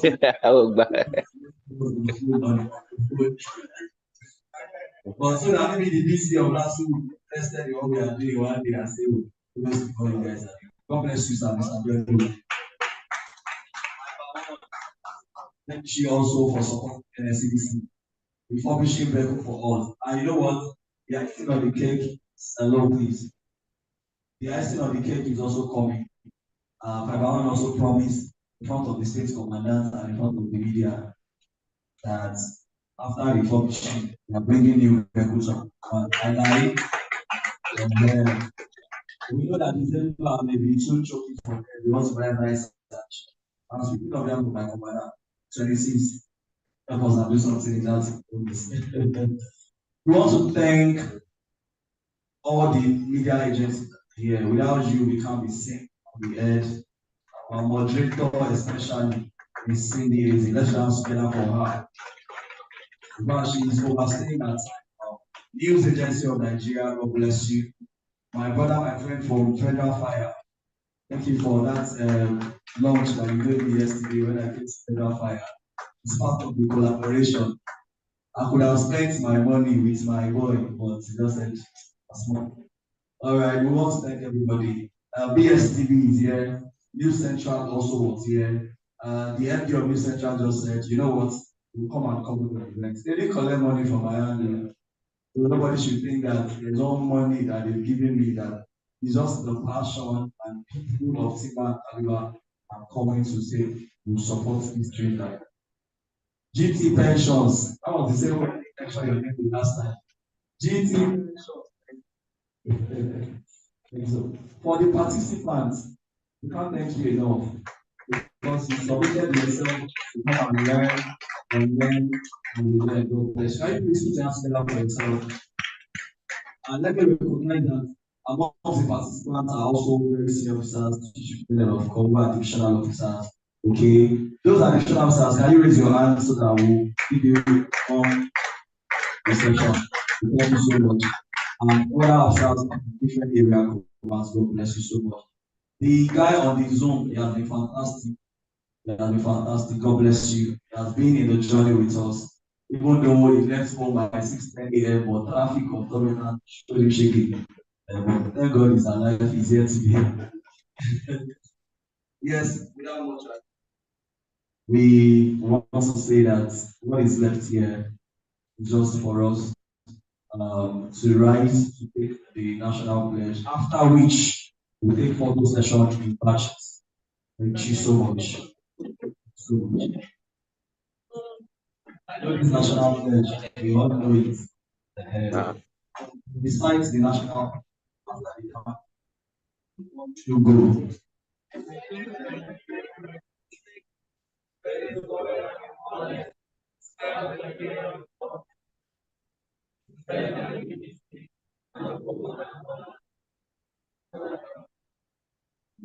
I will all sit down so that I will call the batches for photo session. That's the last thing. And cheer.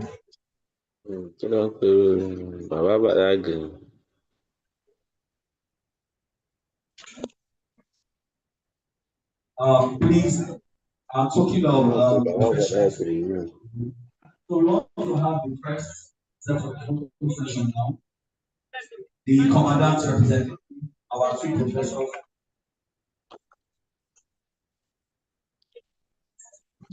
Okay, well.